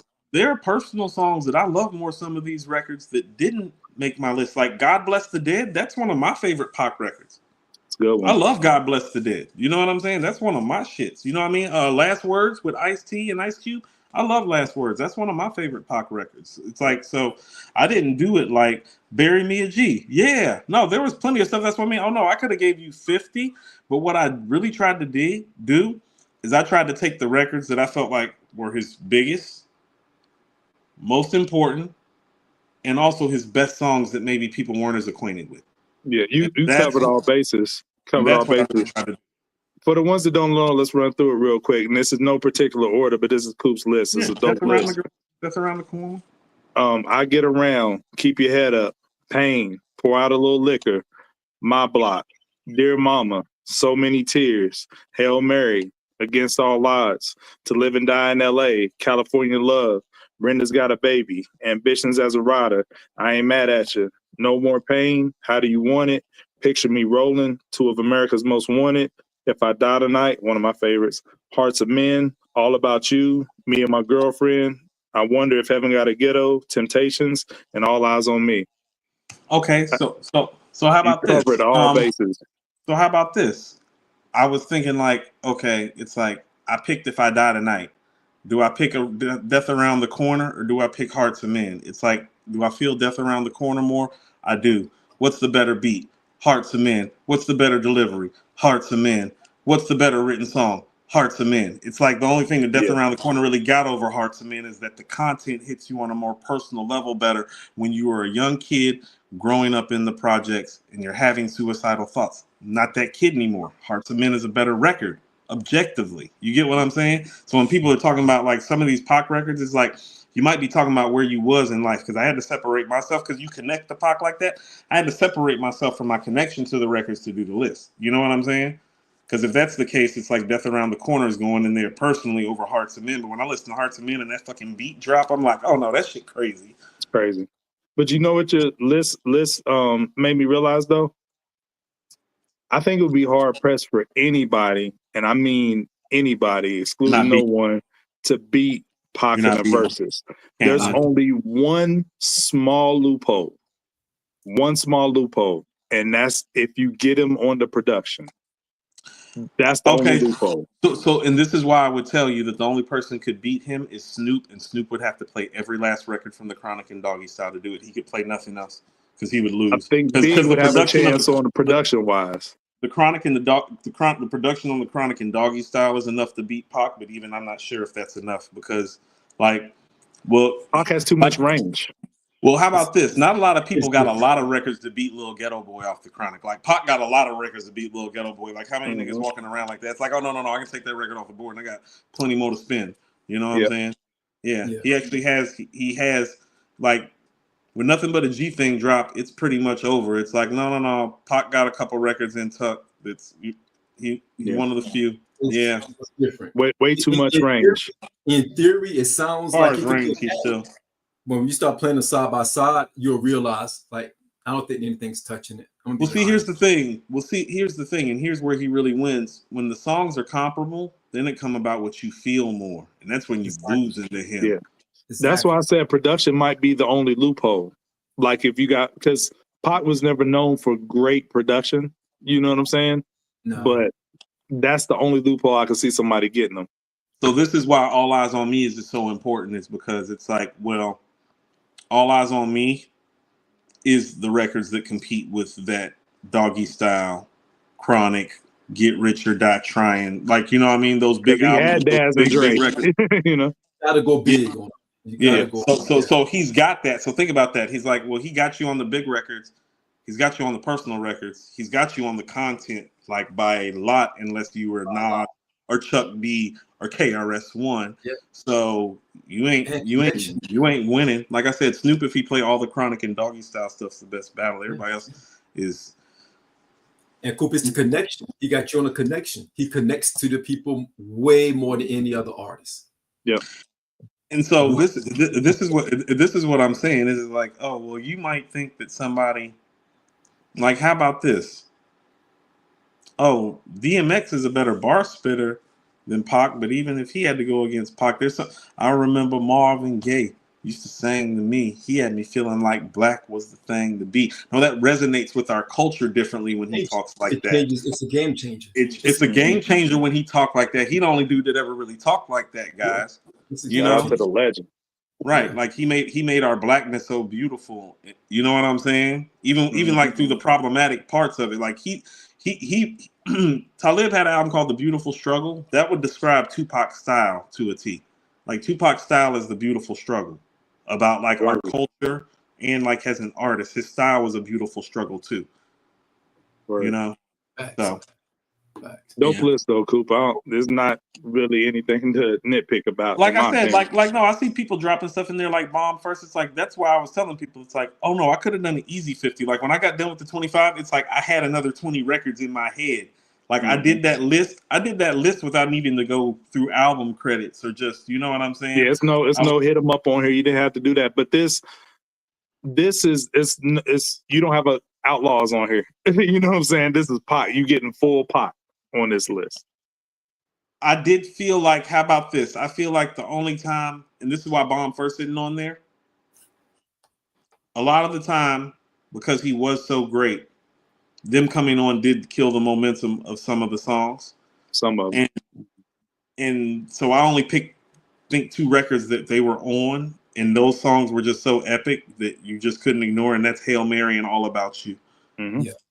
Yep. Like even though they closed those records out, those records are just he's he's too phenomenal on there to leave the records off. You know what I'm saying? He just is. Hail Mary is a bar seminar to me. Like when I first heard that, I was like, that's arguable rhyme of the year. Think about that. That's one of the best lead-offs to a song that nobody ever talks about because of the content. I ain't a killer, but don't push me.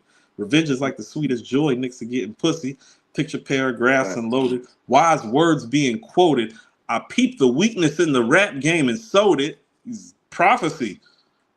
Because he's the first guy to flip the game. He's the first one to make the song for the streets and for the girls. I peeped the weakness in the rap game and sowed it. Like, I'm that guy. Like, he was talking his shit a little bit, too. He was. Yeah. So when people be like, oh, he wasn't this bar guy, it's like, oh, shit, go listen to Hail Mary. It's like, that sounds like bars to me. But, yeah. You know. 5 Deadly Venoms. No. I remember 5 Deadly Venoms with Tretch. That's what I'm saying. We could do this all day, guys. Do this all day. But yeah, that's one of the best lead-offs to a song somebody talks about. I ain't a killer, but don't push me. Think about what he's saying when he's saying that. I ain't a killer, but don't push me. Think about how many black men that actually feel that way every day when they wake up. That's that relatability that he provides that almost nobody else provides. He knows how to sum up pieces of our struggle in a bar in a way that nobody has before. I ain't a killer, but don't push me. Revenge is like the sweetest joy next to getting pussy. Yo, that's just as good as anything Shakespeare ever wrote, guys. No doubt. No doubt. Very matter of fact. It's very matter of fact. And it gets straight to the point. Yeah. Yeah. Mad Max, he is the first guy to really make hit records for ladies and make hit records for the streets. He is. I'm sorry. None of the guys before did that. Rakim didn't do that. Slick Rick didn't do that. No, Kane tried to do it. It did not happen successfully. People forget after Kane made Half Steppin' and Raw, it was all songs for the ladies. That was part of the downfall. No, he did not do that. Yeah. He's done KRS did not do that.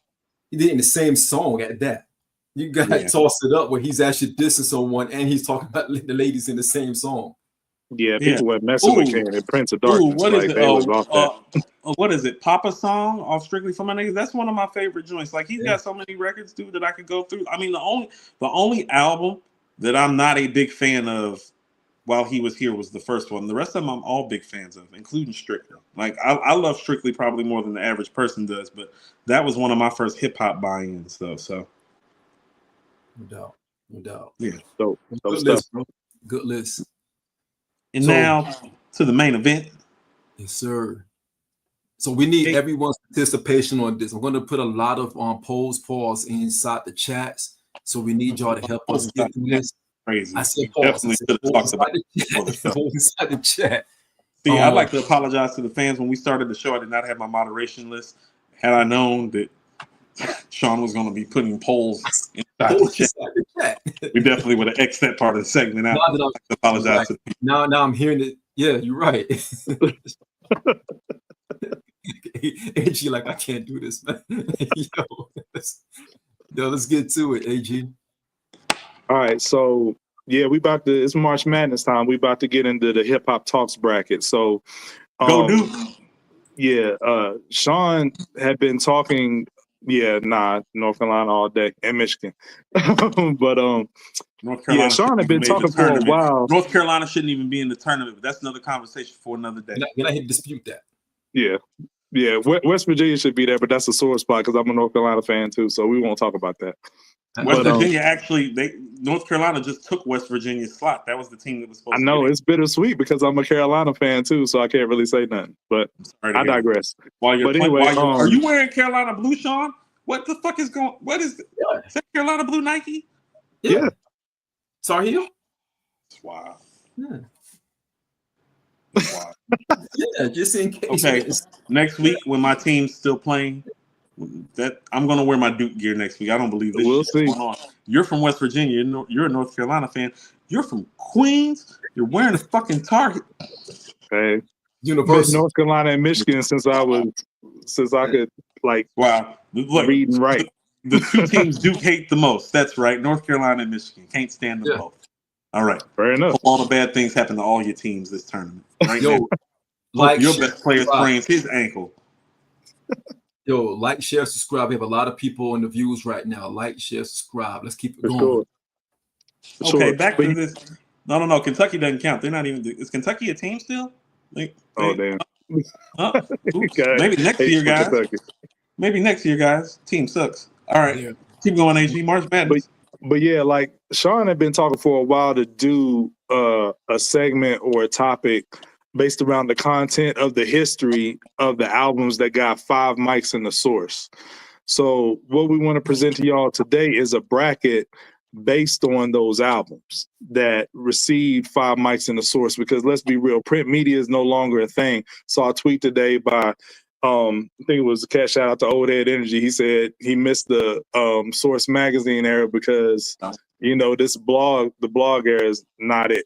You know what I'm saying? So we want to pay homage to the print media and Source magazine era, but it's 3 different subsets of albums that got 5 mics in the source, the coveted 5 mics. For those of you who don't know, we got the albums that were actually awarded 5 mics, and then we got another set of albums that were retroactively awarded 5 mics because they were never rated. Most of those were out before the publication started rating albums, because the source started in late 88, and a lot of those earlier albums, 88, early 89, didn't get rated on the mic system. So they went back retroactively and gave a lot of these albums 5 mics that they feel deserved it. And then the final subset is albums that they got wrong, which in their publication, they either gave a 4.5 or in some cases a 4 mic rating. And they said, you know what? Our bad, we was wrong. We're going to go back and change this and give it 5 mics. And the issue that they did that in is issue 150, which was in 2002, for anybody who wants to Google it and look it up. So we have all those albums comprised here to do actually 2 brackets. The first bracket is going to be a play-in bracket, sort of like the first 4 tournament to get into the big dance. And the 16 albums that make up the first bracket that we're going to go to are the albums that were never rated, but they retroactively gave 5 mics. So only 2 out of those 16 will make it to the big dance list. So we're going to go through that one first. Now, before people in the chat get to acting crazy and start talking about why's my favorite album got a 2 hours too late for that. It's 2 hours too late for that. It's 90 minutes too late for that. They already started. So here's the thing. There's no bias involved in the rubric that created the seedings on the bracket. The higher seedings went to the albums that were first awarded 5 mics, the coveted 5 mics.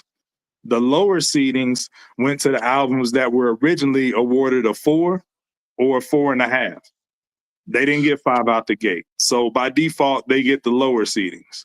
And then so on and so forth. So starting from the top, if People's Instinctives was one of the first albums to get it, Let the Rhythm Hit 'Em, Edutainment. So they get the number 1 and number 2 top tier rankings and so on and so forth, going through the history of the 5 mics. And then, like I said, the 4.5s and the 4s, they get the bottom rankings and we meet in the middle. So that's how we did that. And shout out to my girl for doing the visuals for the brackets. So, hey, AG. What up? Do you mind if I submit something to you before you go any further? Yeah, go ahead. Hear your thoughts and Shawn's thoughts on this. For sure. First of all, I think this is an excellent idea for you, by the way. So shout out to you. This is an excellent idea. No doubt. Appreciate it. I didn't get to tell you in the chat earlier this week because I was busy when you put up and schemed everything. Yeah, no doubt.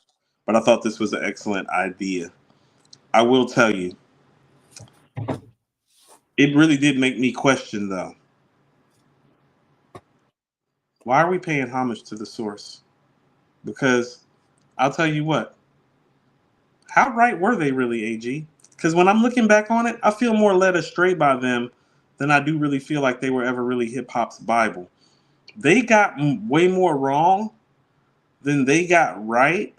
And when I saw your bracket for the first time, I looked at the albums on the bracket that weren't originally handed 5 mics. There you go. Yep. And I said to myself, they're better than the ones that did. The albums that weren't originally handed 5 mics are about to whoop the albums' asses who have 5 mics, was my thought when I read your bracket, AG. I said, these are the albums that didn't get 5 mics going against the albums that did make 5 mics. I said, the only album that got 5 mics that's making it out of here alive is Illmatic, and there's not a fucking guarantee. when you see them grouped together, it's kind of jarring. Correct me if I'm wrong. Is Let the Rhythm Hit 'Em somewhere close to Doggy Style or The Chronic? Gone. Kaboom. And so it really made me think to myself, What did you really get right outside of Illmatic and Aquemini? And I'm not fucking joking when I am saying that. Outside of Illmatic and Aquemini, what 5 Mike album did they really get right in real time? Like in our time, because we weren't there for the Life first After 4. Death. The first 4, Oh, wow. the first 4 were People Instinctives, Let the Rhythm Hit, Edutainment, and All for One by Brand Nubian, right? Yeah, that was what America's Most Wanted was in there too. They were actually all in the same issue, like all the ones you just rattled off. Right. Yeah. So, okay, America's Most might make it somewhere. Like, and as much as I love Let the Rhythm Hit 'em, and I've waxed poetic about Let the Rhythm Hit 'em more than anybody in this pod space. Yes, that is a fact. That is a fact. Let the Rhythm Hit 'em ain't making it past no damn Cuban Link. Well, we're or about a reasonable doubt. We're about to see. Or Ready to Die. Look here, man. Look here, man. That was the baseline for all of this. Yes. Man. That was the baseline. Ray Charles and Helen Keller. Ray Charles and Helen Keller could have a kid, and they could see this shit that's about to happen. This shit is wild. That's wild. Cool. It goes unconventional. It's unconventional. But I say this to say, because think about it, like AG, correct me if I'm wrong, because I ain't looked at the list in a couple of days. Is Supreme Clientele on here? Because they gave that 4.5. No. Crazy. Right. No. Think about, Liquid Swords got a 4, Doggy Style got a 4. It's like hip hop. Yeah. What hip hop Liquid Swords is that they didn't go back and give Liquid Swords 5, so it's not on this list. They didn't go back and give Liquid Swords 5. No. They don't. Everything you're saying, we do a part 2 to this, because everything you're talking about is what we actually kind of constructed the entire show on before doing it into a bracket. We can talk about the 4s and the 4s. All I'm saying is you're telling me it was hip hop's Bible. It's looking like Leviathan to me, though. Well, it is jarring when you see the groupings together, because the 4.5s and the 5s grouped together are better, in my opinion, than the actual 5s. And then you got the ones that were never rated, but that's like the earlier legends and stuff. So this will get interesting. So we'll go ahead and do the play-in tournament first, and 2 will come out of that, and they'll get the 16 seeds for the main bracket. You know what? I was just thinking about this. And this is how much I enjoyed the Rufus project. I don't even mean to sidebar out of this. I was just thinking about some shit that Rufus said. Rufus was talking some gangster shit on there, and it's like you got to know that G's even checked some of the shit that he was saying on this project. I'm just thinking about some of the stuff that he was saying. It's like, he was saying some teaching shit. You know what I'm saying? Like, he was giving you some rules and shit on the project too. Like, people need to peep that project, because he was saying some of the rules out too. Yeah, for sure. He was doing some teaching on there, right? So AG, back to this whole source fucking up and you having to fix it with a bracket. I don't know about all that. That's what it sounded like when you said it. That's what we going with. So look, we create the algorithm. Yeah, this is all original content right here. Let's get it. All right, so this is the play-in tournament, people. So only 2 of this will come out alive and be the 16 seeds for the main tournament. So we got 16 albums for this play-in. So on one side of the bracket, we got the number 1 ranked Run DMC self-titled album against the number 8 seed, All Eyes on Me. Gentlemen, give me a second. See what I'm talking about? You understand the word? Yeah, because All Eyes on Me was never rated. In real time, they couldn't afford to not give him 5. They never even gave him 4.5 for Me Against the World, right? Yeah, it was never rated in real time. So, and the reason why it's ranked that as an 8 seed, because it was the last on the list based on, for those of you who are not following, it was the last on the list in chronological order, starting from all these that were retroactively given a 5. So that's why it's the 8 seed. So All Eyes on Me next. Shawn, you in agreement? I agree. Okay. I agree. People in the chat saying, I'm up here playing like I can read this shit. I can't see shit. All right. Now we got the 4 seed, By All Means Necessary, up against that's by BDP, by the way, against a 5 seed, Critical Breakdown by Ultramagnetic MCs. By All Means Necessary. All Means Necessary. Yeah. It's not even a conversation for me, but no disrespect. You know what I'm saying? All right. Still on the same side of the bracket, we got number 3 seed, Criminal Minded by BDP, Once up again, against number 6 seed, Strictly Business by EPMD. I'm Boogie Down Productions all day again. I'm always more BDP than EPMD, so I'm not. It's not even that one's less conversational for me because Criminal Minded is superior to By All Means in my opinion, and yeah. That's I'm gonna have to go Criminal Minded as well. I do too, man. I do too. Yeah. All right, we're still on the same side of the bracket. We got a 2 seed, License to Ill by the Beasties. I love License to Ill. I do too, but it's going up against the License 7 seed, Straight Outta Compton. Oh, and just like that. See how it happened? See how it happened? It happened fast. Like watch that plane get shot down in the sky. It's like, that's my plane. Boom, boom, boom, boom, boom. That ain't your plane, nigga. It's like, okay. Yo, plane. Put y'all's votes in the chat. You know what I'm saying? We going through these. All right. So we're on the other side of the bracket now. We got a number 1 seed, LL Cool J with Radio. Feel bad versus the number 8 seed, DOC. No one can do it better. Radio. I'm going DOC. I got to go Radio. I'm going DOC. Coop, you might be the tiebreaker vote, bro. What you got? Man, take it to the chat. What you got, Coop? Radio is more important, but no one can do it better is better. What are you advancing? No one can do it better because it's better. It is. It's better. It is. I'm sorry. It is. I love No One Can.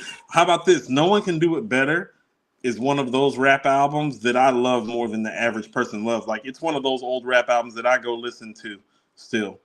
It's like one of the biggest what ifs in hip hop history. DOC. How about this? The way I talk about Beans, no, I feel the same way about DOC.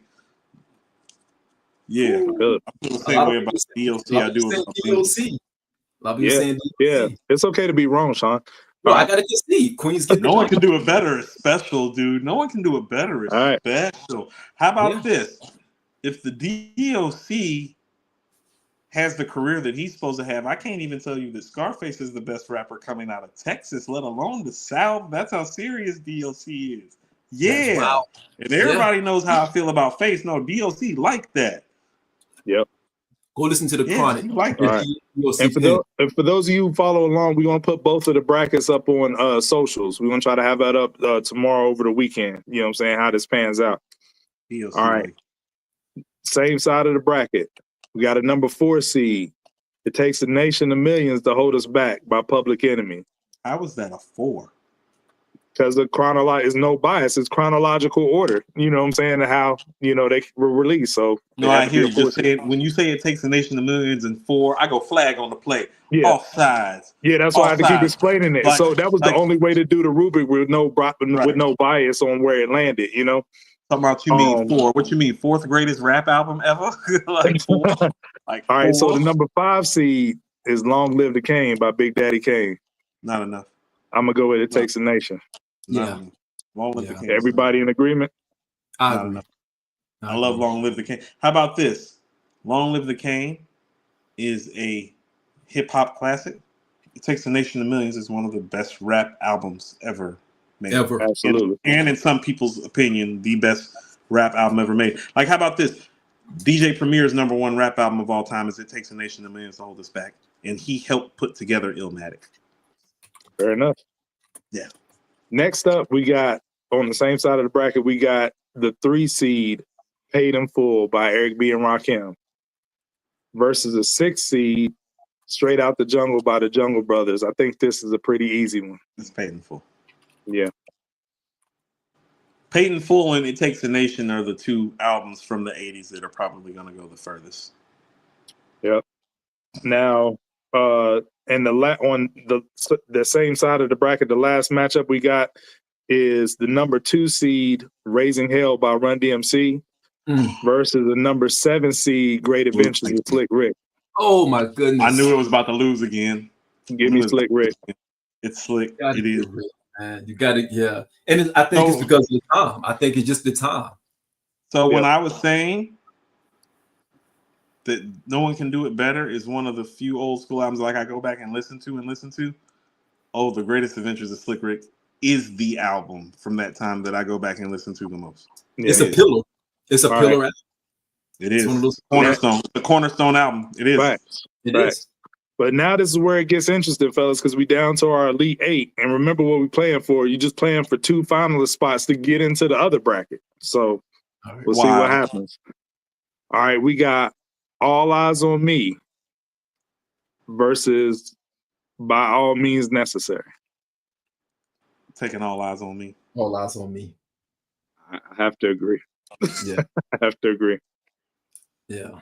Anthony, we're not putting polls up because the polls are going to take too long to collect the data. So we just literally need y'all to put them in the chat. But we are reading and looking in the chat. We are keeping y'all in mind. We do need y'all's participation in case. If we're in a deadlock and can't decide, we'll take it to a poll in the chat. Pause. Wow, that's crazy. All right. So the next one, we got Criminal Minded versus Straight Outta Compton. Okay, so Straight Outta Compton is inspired by Criminal Minded. It's literally the album Straight Outta Compton is inspired by. I'm still taking Straight Outta Compton for myself. That's tough, bro. Yeah. That's a tough. Coop, this is where it gets tricky. Yeah. I'm going to need the chat. I don't know if I can do that one. I don't know if I can do that. Because how about this? I think super highly of both of those albums, but I couldn't tell you which one is really more important because Criminal Minded is just as landmark for East Coast hip hop groups as Straight Outta Compton is for West Coast hip hop groups. That's fair. Yeah. Like people have to understand Criminal Minded. Okay, because people look at KRS-One and need to understand this. Is like, oh no, the KRS-One that you know is not the KRS-One that's on Criminal Minded. The KRS-One that's on Criminal Minded is more like Ice Cube on Straight Outta Compton, and Ice Cube will tell you who was your motivation on Straight Outta Compton. KRS-One on Criminal Minded. Yeah. Big facts. Him and Chuck D for sure. Chuck D on the social commentary. If you ask Ice Cube where that gangster shit, was no, that's KRS-One from Criminal Minded. KRS-One was a gangster first before he became a gentleman. But what do y'all want to say? First 1 to 30 votes. 30 a good number. Yeah, we're gonna have to. Yeah, I can't do that. We're gonna have to. Right now, let me see where it's at right now. Right now, we are at 50%. It's like it's deadlocked at 50. It's deadlocked 51% right now. Criminal Minded. What's the vote count? Let me see if I can see the vote count. If I have to end the poll to see the vote count. Can't do that. No, I can't do that to Criminal Minded. Not in Clear Conscience. It's too big. Because it's got my 9mm. Because Straight Outta Compton's got Express Yourself, Fuck the Police, and Straight Outta Compton. But Criminal Minded's got my 9mm Goes Bang, South Bronx, Bridge is Over. Yo, it's dead. It's still 50-50? It's 53 right. I can stop it right now. That's tough. That's the toughest question we've had maybe on this show since we've done this show. Is 53 for BDP? Let me check. I had to end the poll. If I end the poll right now, which I just did, it would Straight Outta Compton 52. That's 38 votes. 52% Straight Outta Compton, 47% Criminal Minded. All right, it moves on. Fair and square way. Either way. That's a tough one. All right. You probably can't go wrong with either one. Yep. Either way. Right, so either way. We're on the other side of the bracket. We're trying to complete our final 4 on this side. So we got DOC, No One Can Do It Better, up against It Takes a Nation. Takes a Nation. Sorry, DOC. Yep. Good night. Good night. Yep. You agree, Shawn? No, I agree. It's not even a question. Yep. But wait till y'all hear the next one. Paid in Full versus The Great Adventures of Slick Rick.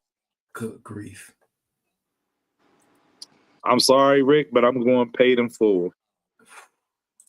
That's hard to do, but I got to go Paid in Full. Y'all man up and make a decision, man. Put y'all big boy pants on. Y'all killing me, man. Y'all trying to be all diplomatic and shit.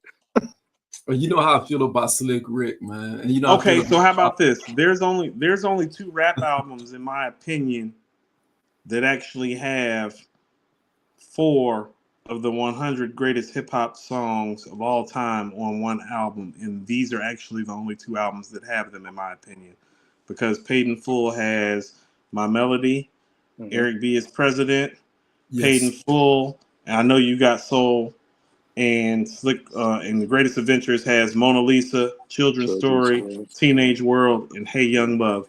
I think those 8 songs are all top 100 songs, 50, and I love Slick Rick. But Paid in Full is a top 5 rap album to me still to this day, and I'm picking Paid in Full.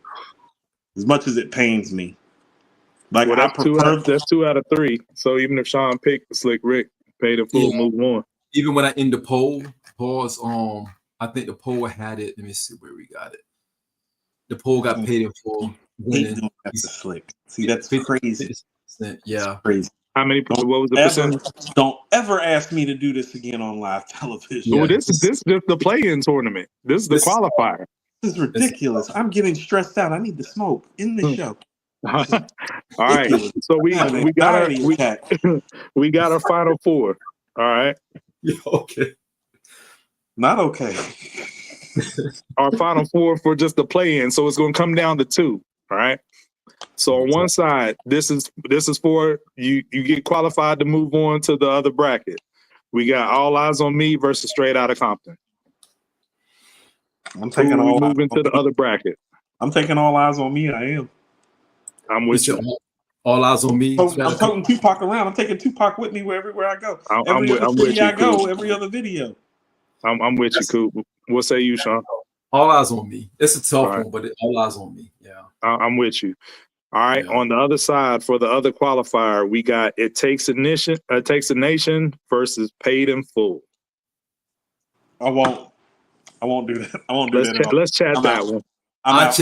I won't can't do it. Yeah. I'm gonna say Paid in Full for me because I can stand on my opinion. I'm gonna say Paid in Full for me. All right. You saying Paid in Full? For me. All right, hold on. So we'll see what the chat says. We'll roll with whatever the chat says. Do you want to know the truth, AG? At my core, I can't agree with that because It Takes a Nation of Millions. It's too important. I get it. This is the one knock I'm going to give on the short classic, and when I mean the short classic, the Paid in Full, the Illmatic.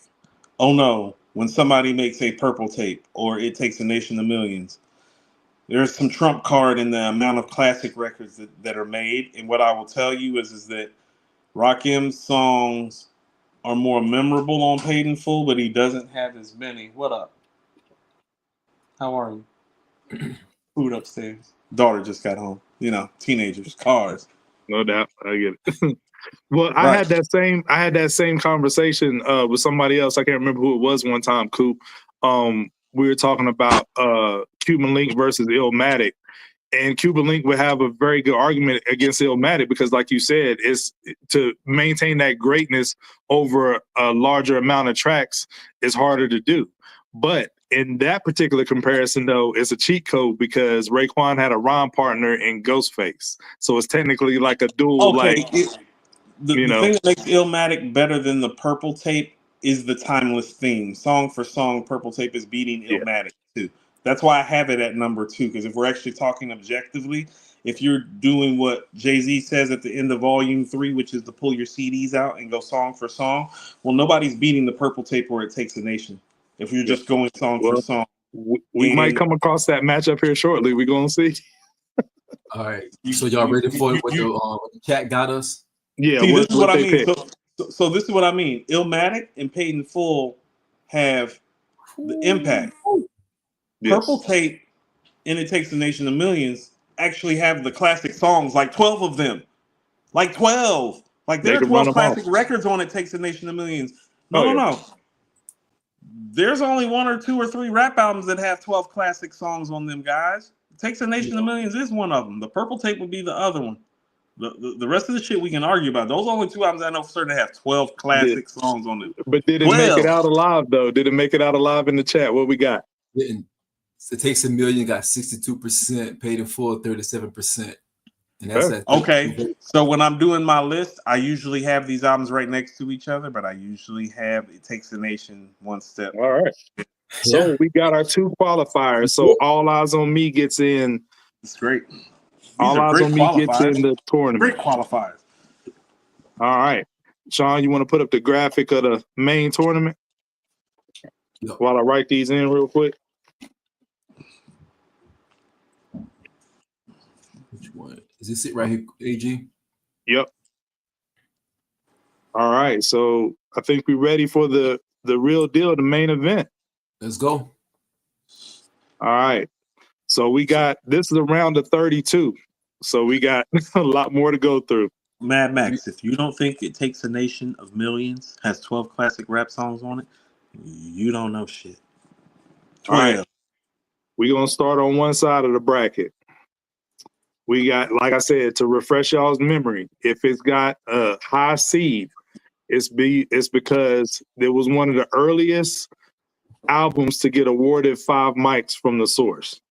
One of the earliest, and depending on when the album dropped and when it was awarded 5 mics, we went in chronological order, so it wasn't no bias. The lower seeds, like the 14s and 15s of the world, those are the albums that either got a 4.5 or a 4. If you got a 4, you got a lower seed than the 4.5. But they were retroactively graded on 5 mics. So if you have any questions on the seeding, so let's get into it. So 5 mic albums about to get slaughtered. Yeah. All right, so on one side of the bracket, we got a number 1 seed, People's Instinctives by Prhyme versus All Eyes on Me by Pop. Good night. Good night. Thank you for coming out. This has been Hip Hop Talks. Yo, Bible my ass. This is what I'm talking about. Bible my ass. You didn't rate All Eyes on Me, but you gave People's Instinctive 5 mics. But you know what's controversial? I don't think that People's Instinctives is their second 5 mic album. Other than the Low End Theory, I think it's Midnight Marauders. And Midnight Marauders don't have 5. Correct. You know what they gave Midnight Marauders, right? 4. No, it's not on here. They got People's Instinctives and Low End Theory. No, that's what I'm saying. But they gave Midnight Marauders 4. Yeah. And they didn't correct that either. They didn't go back and give it 5. They go back and change it. No. Okay, that is like giving Judas the land instead of Abraham. No Bible. Land belonged to Abraham. All right. So next will be an easy round, but a controversial round. This is on the same side of the bracket. We got a number 8 seed, Trill OG by Bun B, which a lot of people don't feel like that should have been awarded 5 mics, but it actually got 5. Not a 5. Versus a 9 seed, Death Certificate by Ice Cube. Death Certificate. Next one. Moving on. Next. Trill Burger and Bun B. That was a Bun B. That's a 4 mic. All right. Yeah. All right. That was easy, but this next round ain't so easy. We got a number 5 seed, Life After Death, versus a number 12 seed, Chronic 2001. I'm going Life After Death. I gotta go Life After Death, man. I hate to see Chronic 2001 go so early, though. No, I know. I'm not as big on 2001 as everybody else is. It is a masterful production job. The songs that are great are all-time great. It's not the end-to-end player that, Life After Death is. The highs are high. The highs are really, really high. The highs are as high as you can go. As you can go. Oh, the highs are as high as you can go. Right. What's people saying in the chat? What's the chat looking like? Everybody saying Life After Death? Life After Death. That's what's up. We only got one Chronic 2001. Yeah. These some East Coast loving ass niggas too. So. All right. Let's keep it moving. On the same side of the bracket, we got a number 4 seed, The Low End Theory by Tribe Called Quest again, versus the number 13 seed, Doggy Style, which originally was awarded 4 mics. That's why it's so low seated. Doggy Style's up against The Low End Theory? I'm going Doggy Style. I'm going to mute my mic right quick because I'm about to say some things that are very uncomfortable. Yeah. see what he said. He like it. Coop saying he like it doggy style in the low end. Yo, that's what he's saying.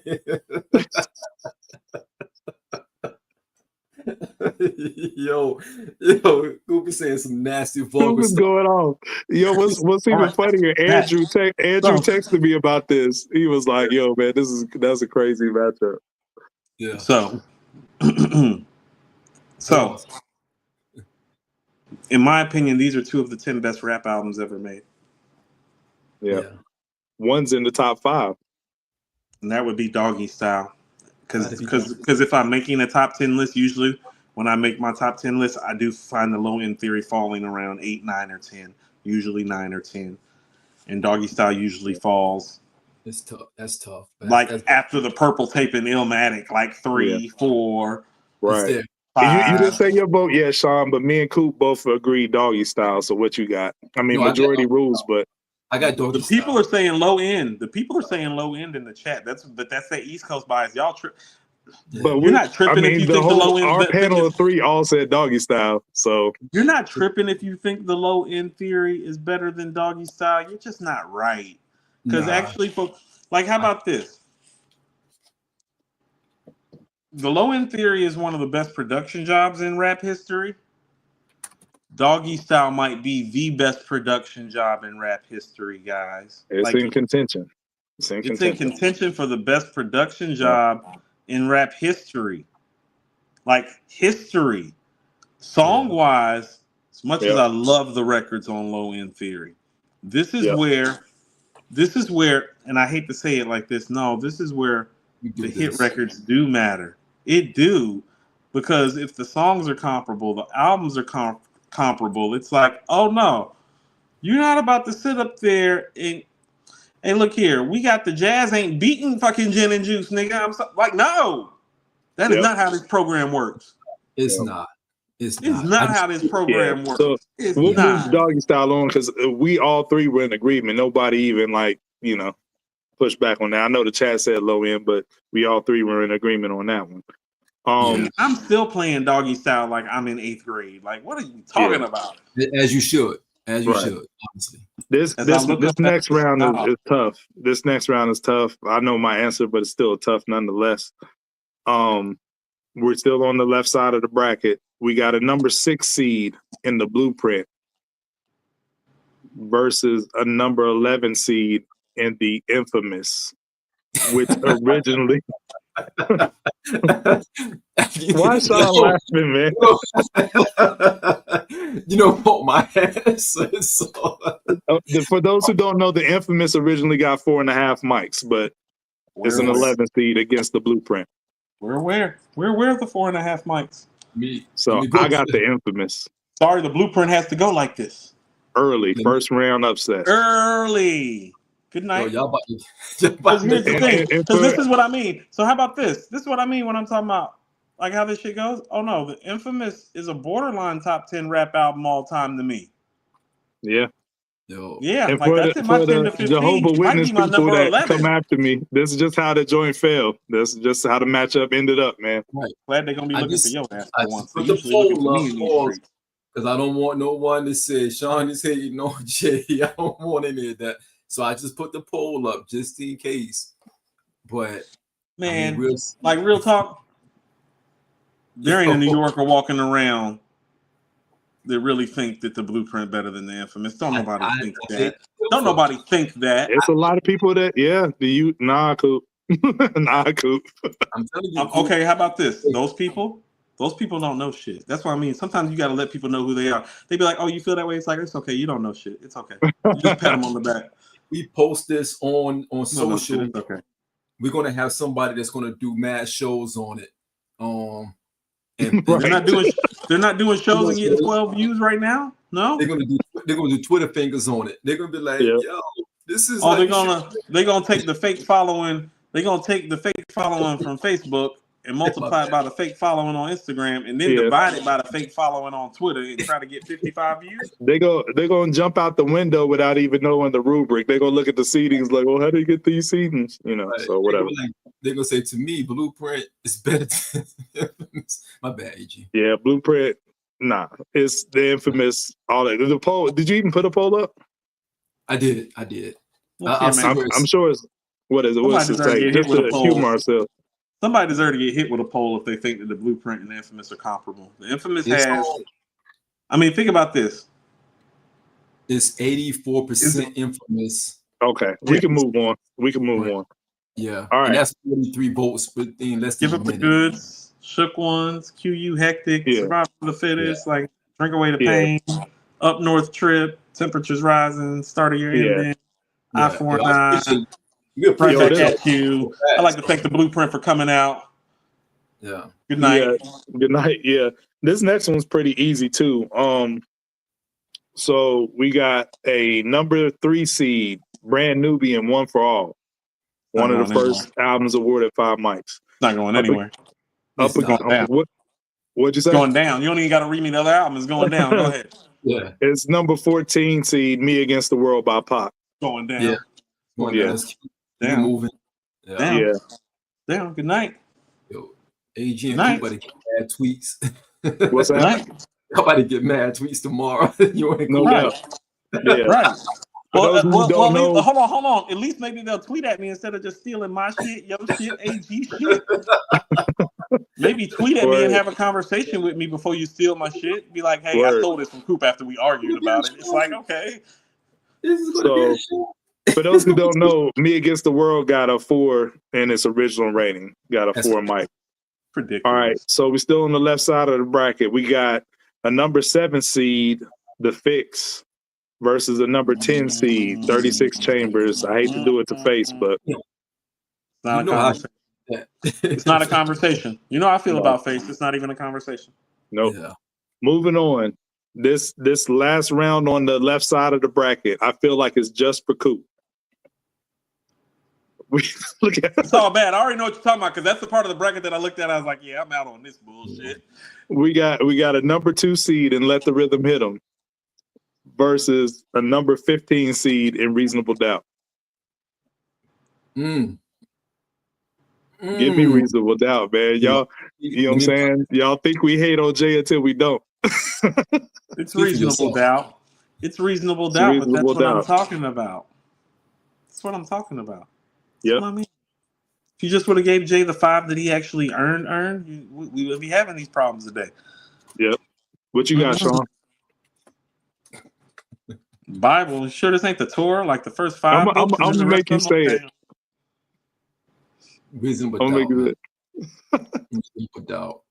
All right. He said it like mad low. It was barely audible. No, I love Let the Rhythm Hit 'Em. It's more than anybody.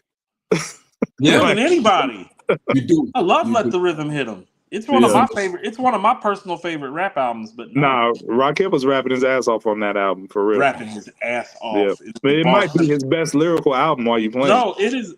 Like I tell people, lyrically for me, like Let the Rhythm Hit 'Em is only superseded by It Was Written and not by a lot.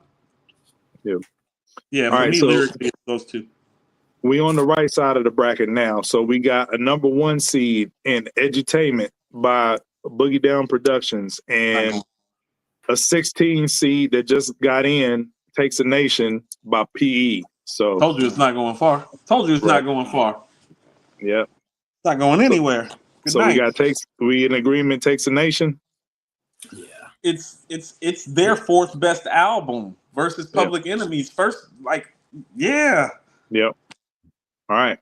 Moving on. We got an 8 seed. We talked about this guy earlier, Kanye West, My Beautiful Dark Twisted Fantasy. Fun fact, this was the last album to get ranked 5 mics by the source when it was in publication. The very last one. They got this right. It's a 5 mic. They got it right. Yes. Versus the number 9 seed, Breaking Atoms by Main Source, where Nasty Nas made his first guest appearance. Give me My Beautiful Dark Twisted Fantasy. I agree. What you got, Shawn? Queens get the money. Of course you do. Of course you do. Are you for real? Sorry. Yeah, I'm sorry. You for real? I will tell you this. I will tell you this about Breaking Atoms, though. It's the most underrated rap classic prior to That's fair. 1992. That's fair. Prior to, like, It really of all rap albums made before 1992, it's the most underrated of all the classic rap albums before them, in my opinion. Large So was doing a thing with the production, man. That's crazy. It doesn't get its due, but My Beautiful Dark Twisted Fantasy is special. But it's not moving on, Shawn. Sorry. No, I get it. Anyway. I'm not going to argue with it. I get it. I feel like this next round is just for Coop. We got a number 5 seed. Equimini. Purple Tape one? Okay. No, we're not there yet. That Purple Equimini 5 seed by Outkast versus Purple Tape by Raekwon at 12 seed. Yeah. This was the one that I read. Yeah. That's the one. Now what? Yeah. Cool. Right. Yeah. Equimini is a masterful album. Masterful, but here's what I tell you. Equimini is one of the few rap albums that competes with the Purple Tape, song for song. And I'll tell you that when I had Equimini ranked higher than the Purple Tape at some points, it was because of a couple of records that I felt like gave Equimini a more full feel than the Purple Tape, and that's Spody Odie and Liberation. Now, song for song, I'll tell you, like, there's not really a rap album to me that's better than the Purple Tape, but the content on Equimini is actually better than the content on the Purple Tape. It may not be executed better, but the content's better. The production's not better. You say all that to say It's not better. It's the Purple Tape. Just take the Purple Tape. Leave me the fuck alone, nigga. Leave me alone. Don't want to talk. I don't want to talk. By far, that was the toughest round in this first round for sure. Not for me. All right. It's not for me. Now I'm sorry, Coop. I know you wanted to see your boys make it further. Hold on. Did they ever go back and hold on? Is Southern Playalistic on here? Did they go back and give Southern Playalistic 5 mics? No, sir. Okay, there'll be no Bible over here. Okay, you know what there's gonna be? There's gonna be weeping. There's gonna be weeping and gnashing of teeth over here. There'll be no hip hop Bible. Weeping and gnashing of teeth. Coop got a point. Hellfire. Low key. He got a point. Lakes of Hellfire for the Leviathan. Now, I feel like this next round is a buy-in. I mean, I feel like this next round is a buy round, but I ain't gonna be too disrespectful. But we got a number 4 seed in Illmatic versus a 13 seed Grip It on That Other Level by the Ghetto Boys. Don't do that. Don't do that. Nah, you wild disrespectful, bro. You are wild disrespectful. What is wrong with this guy? My bad, man. My bad. All right. We're just gonna take Illmatic and keep it moving. I just said I wouldn't try to be disrespectful. He bust out laughing when come on, dog. You have to stop laughing yet either. Just go to the next. No, go to the next. Jesus, man, can't take him nowhere. All right. All right. Now hear me out. Number 6, Stillmatic versus the number 11 seed that originally got 4.5 mics. Ready to Die. Ready to Die. Yo, man. I have to agree. Because the streets is a short stop. Either you're slinging crack rock or you got a wicked jump shot. I have to agree. Ready to Die is better than Stillmatic. From the slums, but not it was written. It ain't better than where your meal's coming from. Stop that, Shawn. It's not a conversation. It's closer than a lot of people want to admit to like to think. No, it is not. In my shirt, they thought I'd make another Illmatic. The first 10 tracks of Stillmatic is like a highlight reel that nobody. If he cut Stillmatic down to less tracks, it would slap box with Illmatic in a lot of levels. Can we go to the polls? But he didn't do that. It won't win. You could put it on the polls, but damn, pause. But that's crazy. You see that shit do a hip hop. I put a lot of girls on polls in my day, AG. Don't feel that. Ready to Die should win, and it will win. Ready to Die should win this. I don't know, man. We have a Nas base, man. Yo. I'm not doing this. We're going to have to recount the votes like Florida. Hold on. Me and AG already picked Ready to Die anyway. Machine Gun Funk, Ready to Die. It's majority rules. I have to be objective. Nas my guy, but I got to be objective. No, we're not having this conversation. Juicy's on Ready to Die. Wow. even my skin is, my goodness. It's ready to die. We're going to be ready to die. We're really going to do that. Yeah. All right, your Nas, I tried. We let Nas try. Nas now. He's got Illmatic.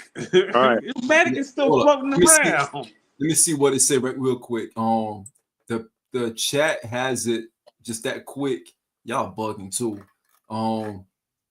They got still mad at 61%, ready to die 38%. Stop lying. I swear to you. I'm looking at it right now. I swear to you. Now, how are y'all gonna talk about Kanye when y'all gonna sit up here and do some Kanye shit? It's ready to die, dog. We can't do that. We can't be that biased. It's ready to die. I'm not arguing with y'all about this. It's ready to die. Not arguing with you about this shit. Go on socials and blast AG and Coop for picking Ready to Die was still Matic. Believe me, Shawn tried to stir. I'm already gonna get blasted. I came up with the rubric for the bracket. They ain't gonna hate on me anyway. Prhyme is rolling his grave right now, man. All right, this next one kind of interesting. I know my answer. I know Coop's answer, but it's kind of interesting round. We got a number 3 seed, De La Soul is Dead, versus a 14 seed, Scarface the Diary, which originally got 4 mics. I'm going to Diary. I'm going to Diary. Going to Diary. Yeah. Going to Diary. Love the Diary. Yeah. Personal favorites. When you rolling through your motherfucking hood, tell me what you see. So this is another buy round, I feel. We got a number 7 seed, a controversial album that was awarded 5 mics in real time, The Naked Truth by Lil' Kim, versus a number 10. Wait a minute, cool. Wait a minute. Versus a number 10 seed that originally got 4.5 mics is The Chronic. So, okay, first of all, The Chronic is blowing this album out of the water. Yes, but I didn't necessarily agree with The Naked Truth by Kim getting 5 mics, but it is a great album. Here's my complaint. Not acting like it's not great. The album's great. It is a great album, but here's my complaint. I think La Bella Mafia is a far superior album to The Naked Truth. I think they're comparable. I think La Bella Mafia is slightly better.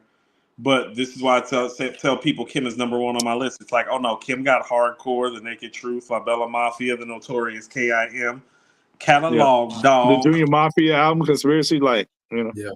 That is a highlight reel. Lil' Kim on the Junior Mafia album is a highlight reel. Sports Center, top 10. Not to mention her feature run. Highlight reel. I like this next round. It's a weird matchup, but I like it. We got, and this is the last one on this side of the bracket. We got a number 2 seed in America's Most Wanted by Ice Cube versus a number 15 seed that originally got 4 mics. Oh Lord. The Score by the Fugees. Oh no. Give me America's Most. I'm taking Cube as well. Give me America's Most.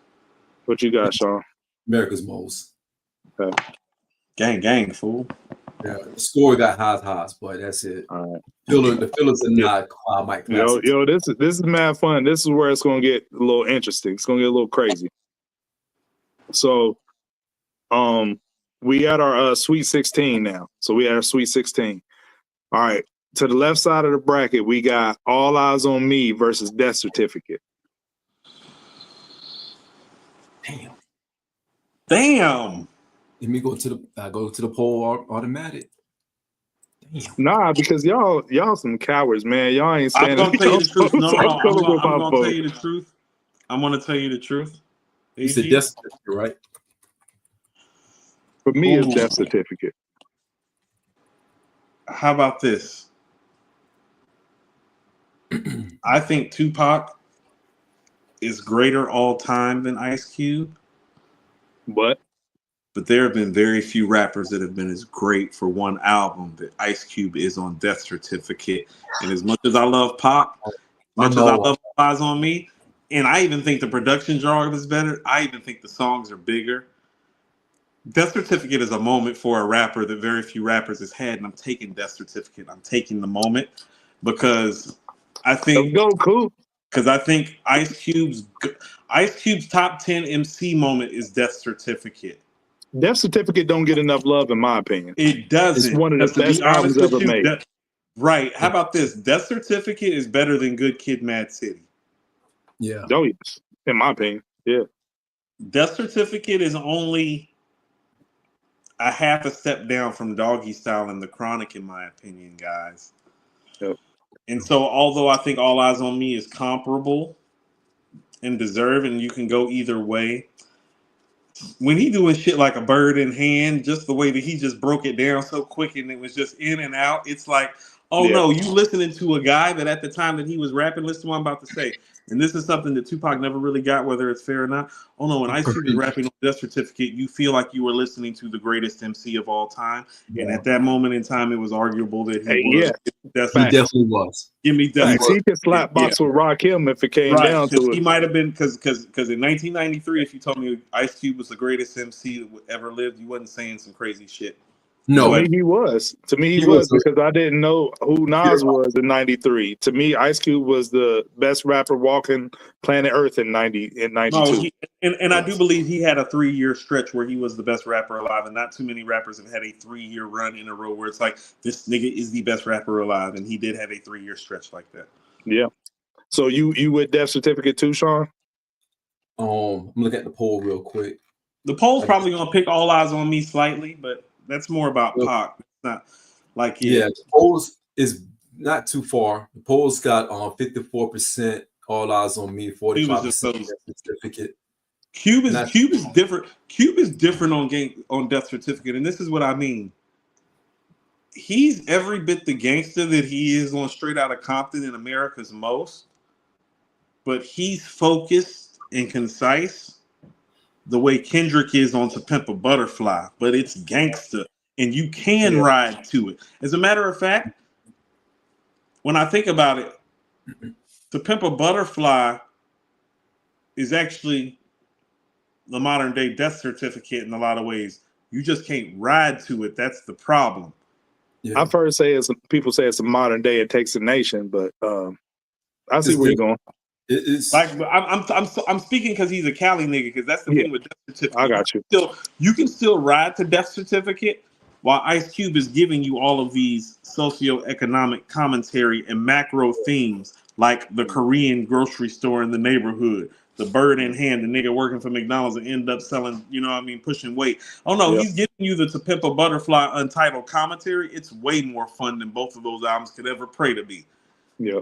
But we gotta be fair. Like, what are we doing? Are we moving Death Certificate on, or it depends on your vote, Shawn? Because the chat said All Eyes on Me. Me and Coop said Death Certificate. If you go All Eyes on Me, we might have to put it in the chat again. No, I said Death Certificate. You did. You said Death Certificate. Okay. The album is too important, man. The album is no matter what post you were on, you were an Ice Cube fan in 92-93. I don't know if you're a hip hop fan, you were Ice Cube fan in 92-93. That was a tough round though. That was a tough round. Yeah, I hate it because it's tough. He's so special with that certificate. I can't. We got another great double album up. We got Life After Death versus Doggy Style. Oh, that's Doggy Style. But here's what it is. You want to know what it is? Death Certificate's a top 10 mic performance all time, guys. That's what I was trying to say.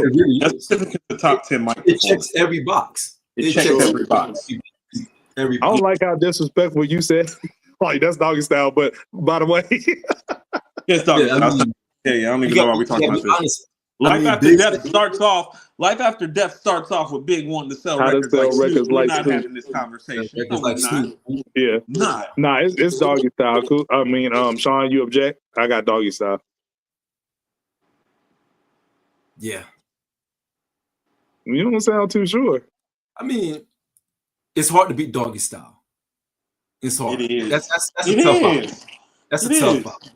Big said himself, you're gonna sell records like Snoop. Oops. I mean, it's that's a tough. Yeah. I'd be interested to see what the chat's saying, but look here.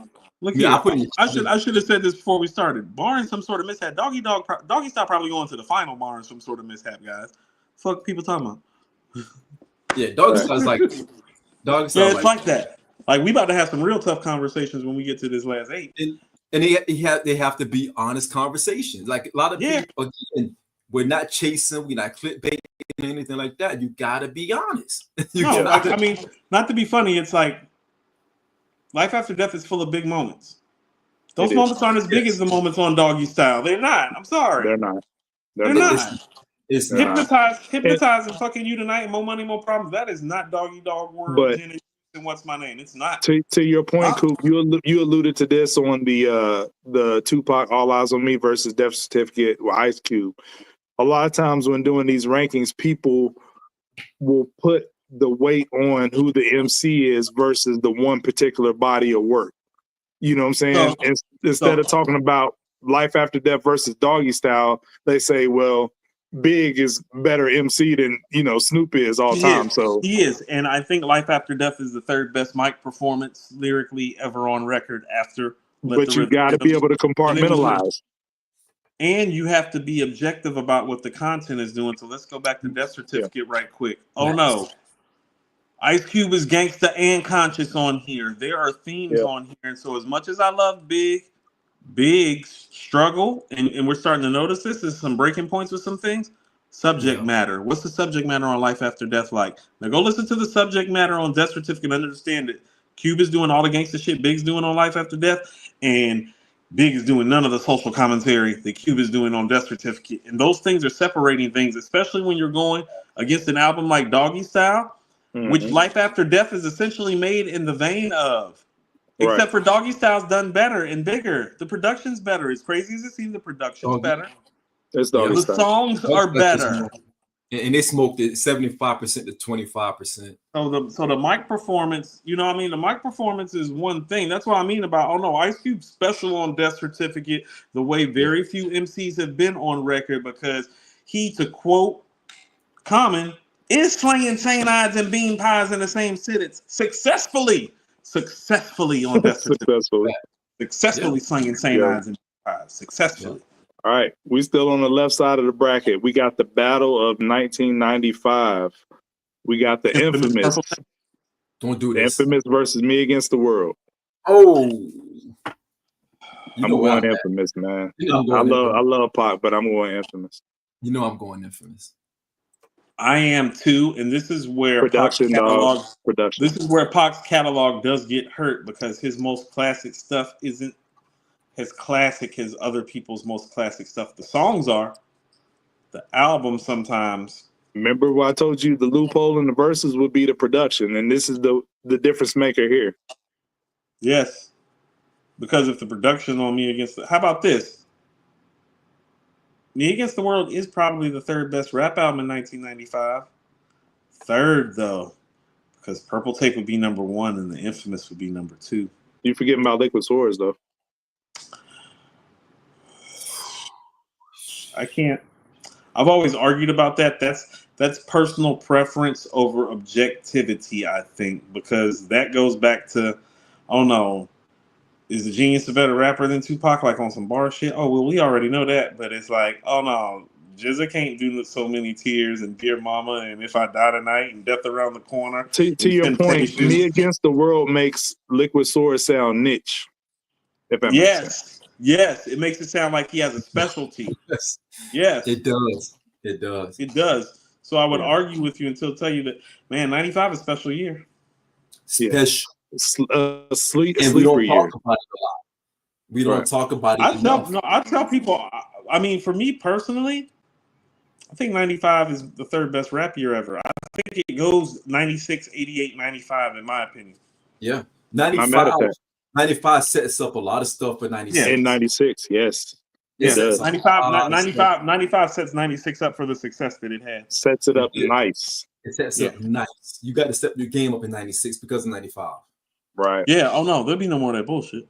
Yeah. This next round is for you, Shawn. Oh boy. You got 36 Chambers versus Reasonable Doubt. You know where I'm going with that, man. Come on. Don't do this. That's not for me. You know where it's a conversation, though. It's a conversation to be had. It's 36, but it's a conversation. Honestly, AG, I don't think it's a conversation. because I think Into the Wu-Tang is a top 10 rap album, and I think Reasonable Doubt at its best is top 20. I think there is a separation. That's fair. That's fair. That's the group I know. That's That's the group I know. That's how you shoot. But now on, that's how you drive.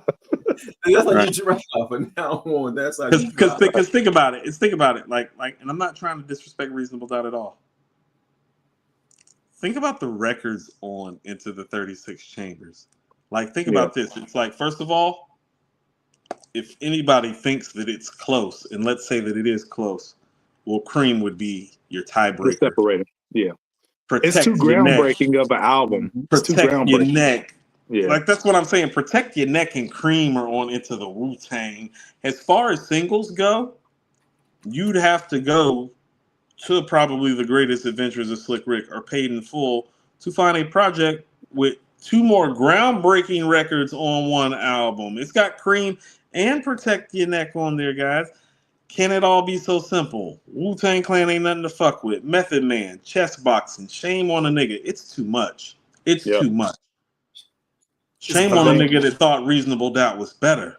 Shame on a nigga that tried to run game on a nigga. It's about to still get interesting. This round's not pretty easy though. We're on the other side of the bracket. We got Takes a Nation of Millions by PE versus Kanye, My Beautiful Dark Twisted Fantasy. We know what it is. Hold on, real quick. Clan in the front. Let your feet stomp. Niggas on the left. Rag shit to death. Hoods for the night. Wild for the night. Thugs in the back. Come on and attack. The Wu is coming through. The outcome is critical. Fucking with my style is sort of like a... No. You ain't fucking with that. That might be the 6th or 7th best record on there. He's going bananas on there. He's going berserk. Right. He's going berserk on there. Clan in the front. Clan in the front. Think about it. Clan in the front is on the back end of the classic songs on the album. No. Yep. No, you're right. You're right. Clan in the front. So we in agreement. Takes a Nation over Dark Twisted Fantasy. Yes. As much as here's what I'm saying. Why are you taking a deep breath, bro? It might be the best rap album, just because it's the best rap album, arguably of the last 15 years. This is what I mean. It Takes a Nation of Millions is a top 5 rap album all time. It's to this day. To this day, it's a top 5 rap album. It's a trailblazer. Yeah. All right, get ready to lose y'all shit. Cuban Links versus Illmatic. React. Yep, I knew what was happening. No, we don't do that. Nah. I knew what was happening. It's a matchup. We gotta go there. Knew what was happening. We gotta go there. I'm taking this is the number 1 and number 2 hip hop albums of all time for me personally. I got Illmatic at 1 and Cuban Links at 2. So I have to give the edge to Illmatic, but barely. Yeah. I gotta go Illmatic, man. I hate to do it to Cuban Link. Cuban Link, I love Cuban Link from my own heart, but Illmatic is just so perfect. And see, and that's what we do, because that could go either way, because that 10 tracks is so perfect, but then Coop, you use that to form an argument against it, because you know what I'm saying, Cuban Link is great over a longer period, but sometimes less is more. Like Illmatic is uncut, raw dope. Okay, period. So let's not stepped on at all. So let's look at it like this. Okay, so a lot of people, let's say Illmatic has 8 flawless records. I think a lot of people talk about One Time for Your Mind. It's like, if there's a weak point of the album, that's the weak point. So let's say you have 8 flawless records, right? Mm-hmm. Well, the problem for Illmatic against the Purple Tape is that, well, I can give you 8 flawless records on there. Yep. And I can give you 4 more. Yep. That would be the problem. Yes. And so this is what I always said, is like, I always told people, it's like, oh no, Illmatic is better about the timeless themes and about the time capsule of a record it is, because what Illmatic really is a macrocosm of hip hop from 86 to 93. Yep. It's a time capsule piece. It's a timeless entry piece. Song for song, it's not better than the Purple Tape because it doesn't have enough songs to compete. But in a I don't vacuum, know, Coop. Let me push back on that sentiment, because do you think any song on Purple Tape is better than New York State of Mind? Just one song, any one song.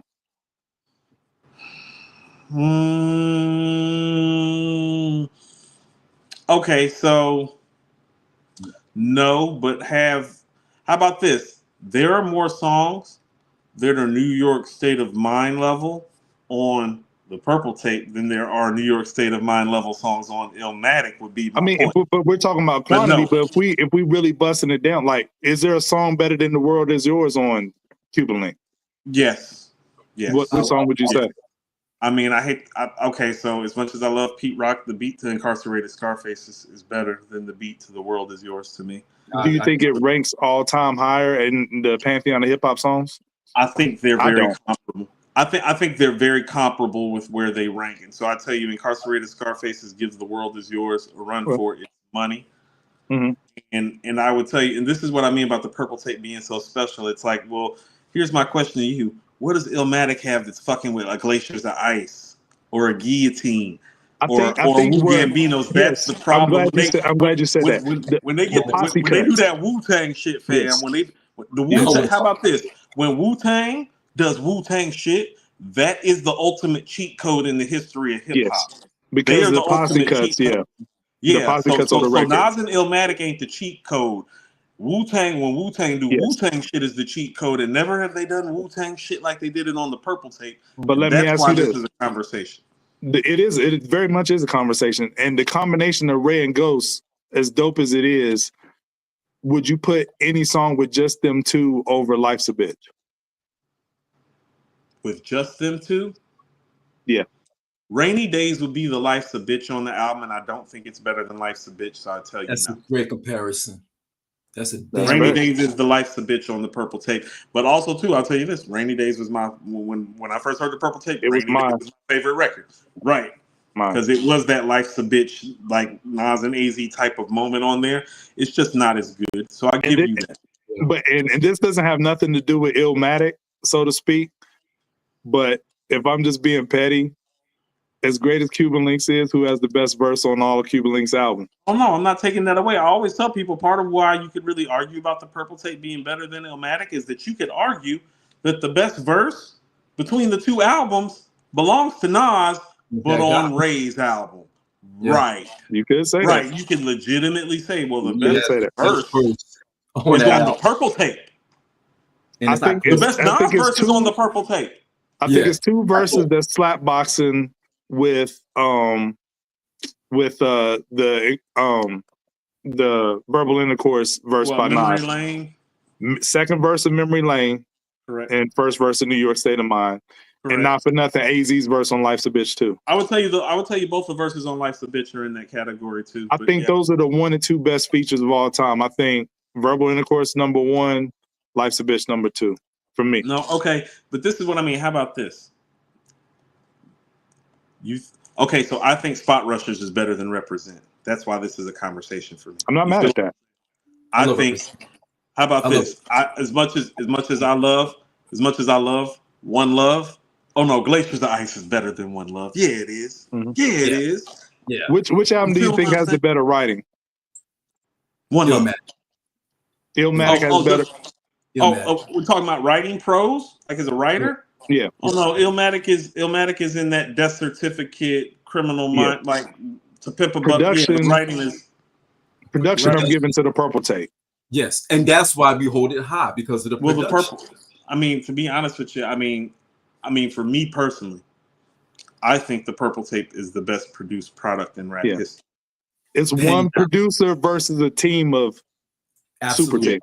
Like if I was picking best production jobs in rap history in order, I would go Purple Tape, Doggy Style in that order. But, as far as production jobs. Right. But that's so what are we doing here? Which one are we advancing? You got to go Illmatic because I still think that you're talking about one against. You want to know what? I'm going to tell you what. I always forgot what my tiebreaker is, and this is my tiebreaker. The degree of difficulty was harder for Nas because it was just. That's what I'm saying. Exactly. Yeah, that's what I said earlier because Ray had Ghosts. I mean, no, this is what I mean. Ray had the Wu-Tang in prime form doing Wu-Tang shit. He had RZA doing RZA shit. He had Jizza doing Jizza shit. He had Inspector Deck doing Inspector Deck shit. Yeah, Meth on the facts. Method Man is doing Method Man shit. You get what I'm saying? No, they are doing Wu-Tang shit on the purple tape. Right. It is like it is literally a handbook in Wu-Tang rhyming. Yeah. And here's the caveat. Ray already has reps in because he did the 36 album. This is Nas's debut.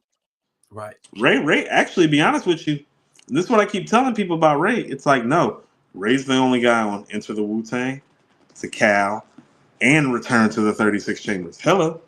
Yeah. Ray. And Nas was younger too. That's another caveat. Ray is on the first 3 albums. He's the only person that you hear on all first 3 Wu projects.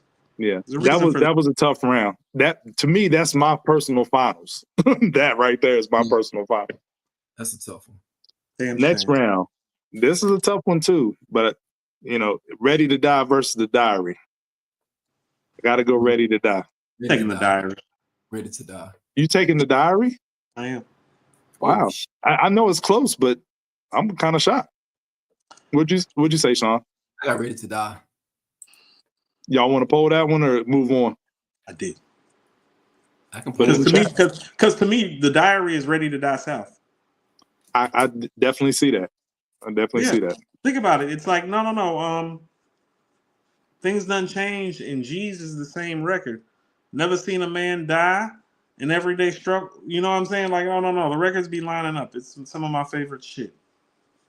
I got to take Ready to Die. Tat to your ass, hit the motherfucking flow. And I think objectively, Ready to Die ranks higher all time than The Diary. I've seen a lot of people. I told you, man, Scarface used to scare me when I was a kid. Like when the white sheet come on and they go to a little interlude and they go boo, boo, boo. He talking about something. Is this nigga dead yet? He like, no, I don't think he did. I'm finna go bust this bitch again. I was like, oh shit. I was like, what the fuck going on? It's a rap album? I was like, you can't be. I love that shit. The votes are swinging a lot, man. Like right now. I told you, The Diary's up there, dude. The Diary. How about this? I didn't realize, as a Southerner that swore by The Diary my whole life, how much it wasn't a classic in other areas till I moved to Cali. Like when I moved to Cali, niggas hadn't heard The Diary by Scarface. I was looking at the gangsters like they was crazy. By the way, looking at gangsters crazy in Cali gets you shot. Don't do what Coop does, by the way. That'll get you shot. But I was looking at niggas like they was crazy. Niggas stole my Diary CD, by the way. Never look at niggas crazy in Cali about shit like that. Yo. But niggas in Cali wasn't even like up on The Diary like that. I'm like, how are you gangster who it's a classic riding to this, you know what I mean? But no, not a lot of people knew about this Diary like that. So if I end it right here, The Diary 54%, Ready to Die 46%. The Diary's like that, man. We gonna have to come up with a tiebreaker then, because me and Shawn said Ready to Die, and then Coop in the chat say The Diary. I think the chat. What should be the tiebreaker? Because I'll tell you. Let's run it again. Because if tiebreaker is best song, I got Never Seen a Man Die. It's the shit. Now it's at, hold up. We got 41 votes. Now you got Ready to Die. Give me that Diary. Give me that Diary over Ready to Die. I knew there'd be an upset in the bracket. Give it here. Give up the goods. Ready to Die just took the lead. Give up the goods to get sprayed. Oh, you hadn't stopped it yet? I haven't stopped it yet. It's at 41 votes right now. 51% Ready to Die, 49% The Diary. I got lots of love. Let's give it another minute and see where it goes. Wherever it lands, that's what we carrying on. All right. This might be the most controversial round. I think this one is because it just flipped over to Ready to Die again, and that's 44 votes. All right, when our clock gets to 2 hours 39 minutes, that's when we call it. All right. Okay. This is interesting. I didn't see this going this way. See this. Diary special. Think about this. Ice Cube's on The Diary. Hand of the Dead Body. The only guest appearance is Ice Cube. Yeah. And I've been somebody who doesn't hold Ready to Die as high as most, but I still pick Ready to Die over Diary, and I love Face, man. All right, fellas. You want me to call it? No. Hold on. We got 20 seconds. All right. Taking all these votes, I want The Diary to win. Face Mob? We have 47 votes right now. 10, 9, 8, 7, 6, 5, 4, 3, 2, 1. Call it. All right. It's 54 to 46. Ready to Die. All right. Ready to Die moves on. That was That's 50 nerve votes. wracking. Yeah, that's 50 votes. And they still voting 53 to 47 right now. So if I end it right here, it's Ready to Die 53 to 47. All right. Yeah, we got to move it on. Sorry, Coop, you fought hard for it though. I respect it. I did what I could. I respect it. White right, Sheet now is one of the most. White Sheet is one of the most underrated rap songs to start off a rap album in rap history. Tough. It is tough. That's a tough Next, one. we got this. The last one on this side of the bracket. We got the Chronic versus America's Most Wanted. It's the Chronic for me. It's the Chronic. Yeah. Chronic. All right. So we are down to our Elite Eight. That's where it gets interesting. All right. Back to the left side of the bracket. We got Death Certificate versus Doggy Style. And I'm sorry, Ice Cube. like to apologize, Ice Cube. Yo, we fought so hard to get you here. Look, we fought so hard to get you here, player. Yeah. I'm sorry. Here's the Final Four. See, but Death Certificate. But here's what I like. I like the way that you did this bracket, AG, because it gives us, even though some albums like the Purple Tape are losing out, we have waxed poetic about the Purple Tape countless times. We have not waxed poetic about Death Certificate countless times. So even see, part of why I like this is we're getting a chance to like give a breakdown and talk about maybe some albums that are classic that aren't getting the respect on their name that they deserve. Death Certificate would be one of those. Yeah, and, like Death Certificate, Death Certificate deserves to be next to Reasonable Doubt and Doggy Style and Chronic and Illmatic and So let's go back to the original point.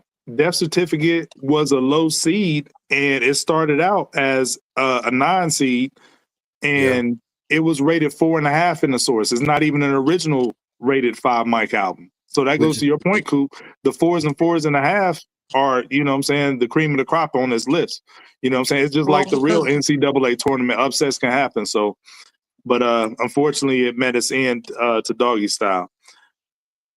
All right, this next one. Death Certificate. Matter of fact, here's really what we're finding out too, and I'm glad that it's happening that way.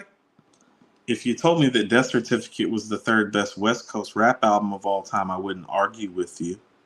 Right. I think it is. It probably is. Right. Yeah. Unless you count Straight Outta Compton. Like for me, it's between Straight Outta Compton and Death Certificate and America's Most Wanted by Ice Cube. He is actually the holder. He is actually the holder of 2 of the 5 best West Coast rap albums of all time. Hello. That's insane. And that ain't even counting Kill at Will. That's insane, bro. And hold on. And he's the main author of another top 5 West Coast album, Straight Outta Compton. 3 of your 5 best West Coast albums have Ice Cube's pen all over them. That's insane. That's insane. This next round is tough, but I know my answer. We got The Infamous versus 36 Chambers. I might have put in the poll. You know I'm gonna go with it, Paul. Because your queens get the money, Shawn, but the answer's 36, bro. It is 36. I mean, at the end of the day, it's not as easy as you think. Because what I will tell you is that when I say that Into the Wu-Tang is a top 10 rap album all time, well, that's like 7 or 8.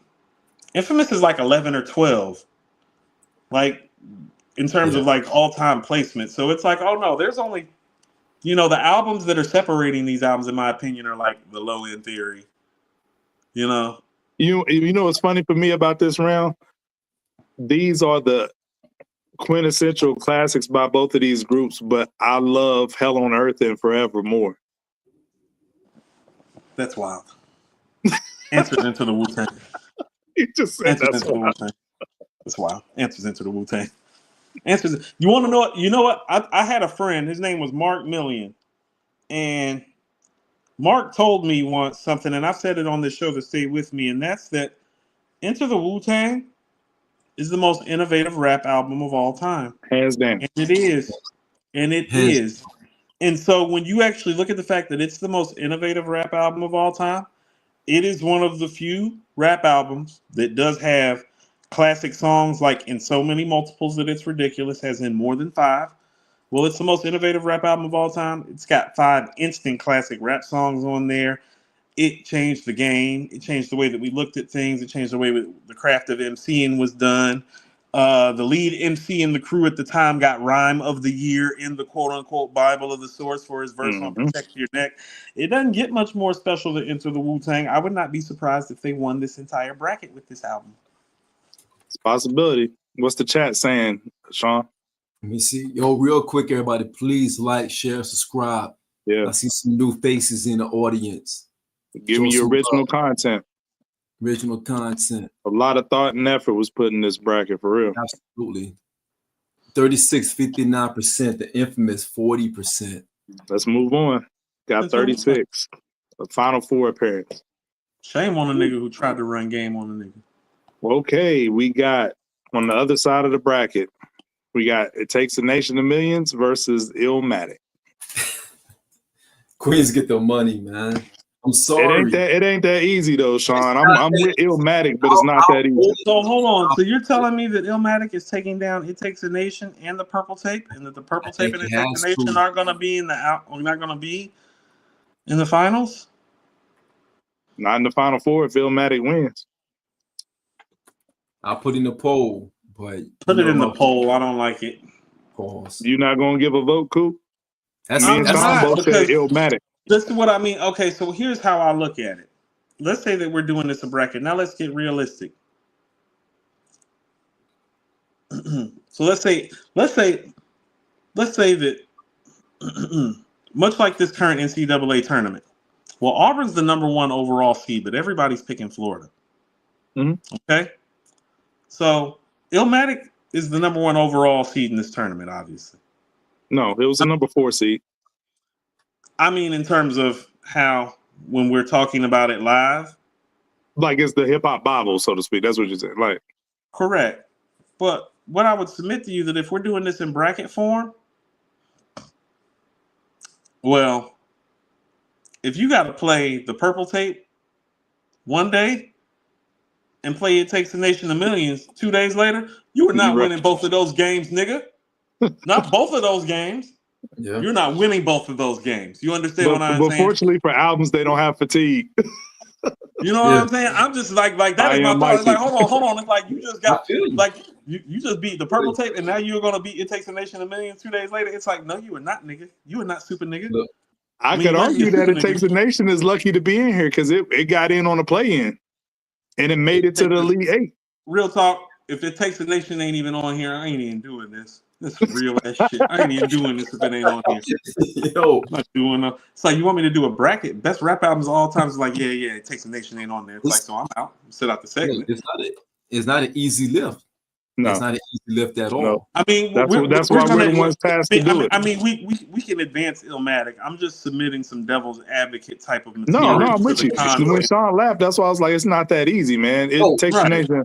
I mean, okay, so let's look at it like this. It's like, okay, so let's say Illmatic is like, the 96 Bulls. It's like, oh no, the 96 Bulls might be the best team ever.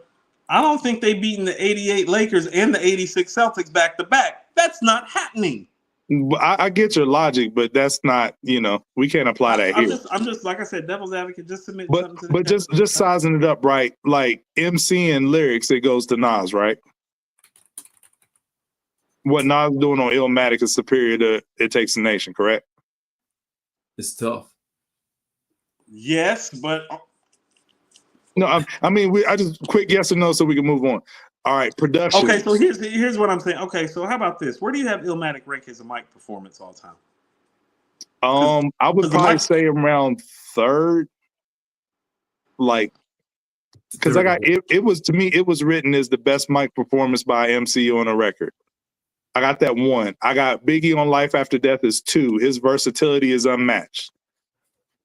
Illmatic will probably come in at 3. I think Purple Tape is a cheat code because you got Ray and Ghost. I can't compartmentalize and say just Ray, So Illmatic to me is the third best mic performance on the album. Okay, so for me, so for me, I would tell you that it was written at 1. It's the same guy. What are you talking about? I would put it.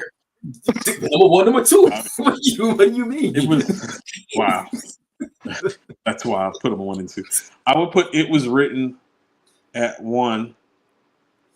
I would put Let the Rhythm Hit 'Em at 2. I would put Life After Death at 3.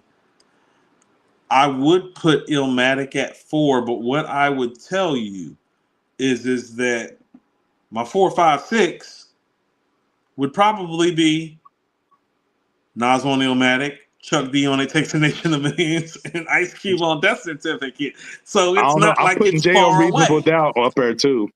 He would Jay's be. up there. Jay's mic performance on Reasonable Doubt is up there. It's up there. That's more on the back end of my top Hey, 10. this might be controversial. I'm taking Jay's mic performance on Reasonable Doubt over Big's on Ready to Die. I'm sorry. Yes. If you're talking mic performance, yes. I'm sorry. So, but this is what I mean is like, even for when, okay, so here's my problem with Jay's And mic I would have picked performance. Reasonable Doubt over Ready to Die on this bracket if they would have met up. I'm sorry again. See, but this is what I'm telling you. Like, we talking mic performance. Volume 1 actually might be Ho's best mic performance, though. Like, because here's what I'm saying. Because when I give Reasonable Doubt, when I'm giving Reasonable Doubt the nod over Volume 1 in terms of mic performance, it's mostly about the Evils.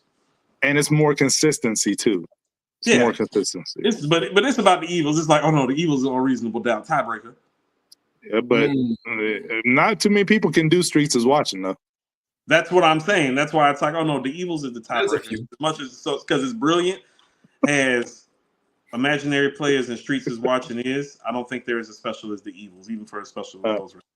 So we can't talk about Jay too long. Sean Head will explode. We have to be. We're in agreement on Illmatic moving forward, taking down Takes a Nation. Yeah, we're in agreement. Even in the polling, it has 86% Illmatic and 13% It Takes a Nation. All right, we're moving on. Ready to Die versus The Chronic. Chronic. For me, it's The Chronic. The Chronic. The Chronic's playing at the beginning of Ready to Die too. We all said that pretty easily. Yeah, The Chronic. All right, this damn Final Four is crazy, y'all. All right. We got The Chronic and Illmatic. Hold on, we do have The Chronic and Illmatic in there, and that is a lot of people's 1 and 2. That's correct. Yeah. Correct. This Final Four actually is indicative of 4 out of my top 5 albums of all time, so I couldn't be happier. Definitely cheating. Definitely cheating. You just said it. I didn't do anything. Did you hear that? Did you hear the nigga say out loud he was cheating? Okay, keep going. Yeah, the shorty, they put it that way. Yeah. All right, we got Doggy Style versus 36 Chambers. And I like how this is balanced out east and west on both sides. I'm taking Doggy Style, Sean. I don't like this, man. Taking Doggy Style. Because remember when I said there aren't a lot of rap albums that have as many classic songs as Into the Wu-Tang? Well, I can think of actually one rap album that actually has more. And this would be the one. This is the one. This is the one. This is the one. This is the one. Doggy Style's the rap album that has more classic hip hop songs than Into the Wu-Tang. This is tough. This is tough. And so many things. These are like polar opposites. Like Dre is one of the It is, man. His production, and he's one of the best engineers ever to do it. Everything on Doggy Style sounds crisp, but everything on 36 sounds grungy and gritty on purpose. RZA's production, both production jobs are like top tier. About to hit you with the tiebreaker. This is tough, man. But you got 9 MCs though doing crazy stuff on 36 though. No. It's a group effort on Doggy Style too. But what I will tell you, this is no disrespect. Oh, Murder Was the Case is the tiebreaker between these two albums. There is no Murder Was the Case on Into the Wu-Tang, and there's no Murder Was the Case on any Snoop Dogg album since. Doggy Style doesn't have a cream, Coop. Gin and Juice is just as big as Cream, so yes, it does. Okay, that's fair. It's got Gin and Juice, so it does have a Cream. And that's why I'm telling you. And that's why I'm telling you, Murder Was the Case is the separator, because that's the Snoop record that's all time great that we only getting on Doggy Style and have not gotten since. We've gotten more Wu-Tang shit comparable on Liquid Swords, Purple Tape, Supreme, Iron Man. There is no more Murder Was the Case after Doggy Style. All right, my bias is telling me 36. Same here. I'm Doggy Style. But objectively, it might be Doggy Style. Nope, I'm not doing it. Too big. I'm going through. Just do the album rundown. It's too much. But to me, it's not fair, because how innovative, you said it earlier, how innovative 36 is. It is second to none. How about this? To me, Like, let's be real. Man. I know most of us hold Doggy Style real high, but I know some people who look at Doggy Style like the Chronic light. Okay, those people are stupid. Innovative, those people are stupid. We can't help those. You can't fix stupid, AG. AG, you can't fix stupid. Please don't try. Here's what I will tell you. For everything that, this is just my personal perspective of it, and this is an opinion, so I'm not saying this like fact. It's definitely up for debate and up for discussion. The rap machine, as we know it, exists because Doggy Style exists. There was no machine before Doggy Style. This is the machine. Man, look, there was no machine before Doggy Style. There was no put a rapper in the mix, add water, and watch the shit blow up and become up. No, it's like, and so for everything that Enter the Wu-Tang is in innovation, Doggy Style is to the machine. So when you're bringing up the gritty versus clean context, it's like, yes, but never has been the gritty been done so well, but never has the clean been done so well. That's what I'm telling you. Like production wise, you can go listen to some of the stuff engineering wise on Doggy Style, and you're like, oh shit, this shit sound clean. Never today. Heard nothing like it. Never heard nothing like it. Sound clean today.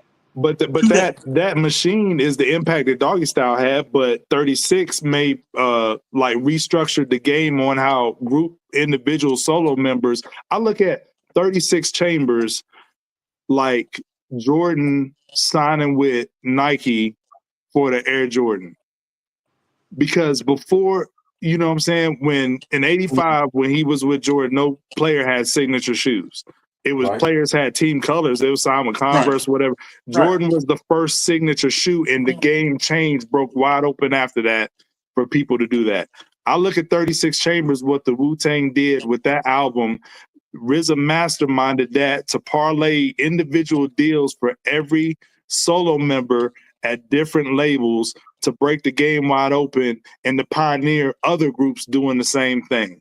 I very much liken what 36 Chamber is to Michael Jordan signing to Nike. Like, it's that big for hip hop. It is. Okay, so how about this? Let me give you a final Doggy Style argument. Well, everybody on the East Coast was talking about in late 93 and early 94 was bringing the East Coast back. Why was that? Why did they have to bring the East Coast back? Doggy Style. That's true. Right. And this is the same year. I forgot about that. This is the same year. Thank you. And this would be the tiebreaker because if we talking about it in real time, as much as I love Wu-Tang Clan, we were all there. We all know who the motherfucking man was, and it was Snoop. He had the records, he had the album. He had the sales. He had he had everything in spades. So as much as I love Into the Wu-Tang, how about this? Doggy Style is the reason that Into the Wu-Tang is not in my top 5. You know what I'm saying? Because I don't have the Chronic in my top 5 either. Doggy Style is the reason the Chronic and Into the Wu-Tang aren't in my top 5. Yo, didn't it release like a couple weeks apart from one another? No, that was 36 a month. And Tribe came out the same day. I think that's my part. A month apart, November, late November to late December, literally a month difference in time. Well, my top 5 is literally no particular order, like, Illmatic, 36, Doggy Style, Chronic, and Cuban Link. That's my top 5. No particular order. So mine is Illmatic, The Purple Tape, Doggy Style, Paid in Full, It Takes a Nation. And then literally right after that, Into the Wu-Tang, The Chronic, Low End Theory. Yeah. We got to take this to the chat. I already did. I mean, I polled it. Let me see what it's at. Who went in the chat? I want to say 36, but I can't move it on without Doggy Style. Doggy Style winning 69% to 33%. We got to move Doggy Style in. We got to be objective. Doggy Style. I fought hard for 36. I love 36. I told you I wouldn't be surprised if both of these. I told you Doggy Style might win on this. Doggy Style, man. But I'm with it though. Same month. Appreciate you, Esquire. They came out the same month. Okay, that's what's up. All right, so we got Illmatic versus the Chronic. I mean, you know where I'm going with it. So I mean, shit. We're not doing the Chronic, and we're not doing the Chronic versus Doggy Style. We are not. That's your rationale. I refuse. That's right. I refuse to argue that. I'm not doing that. I think in a lot of ways, these albums are the inverse of one another.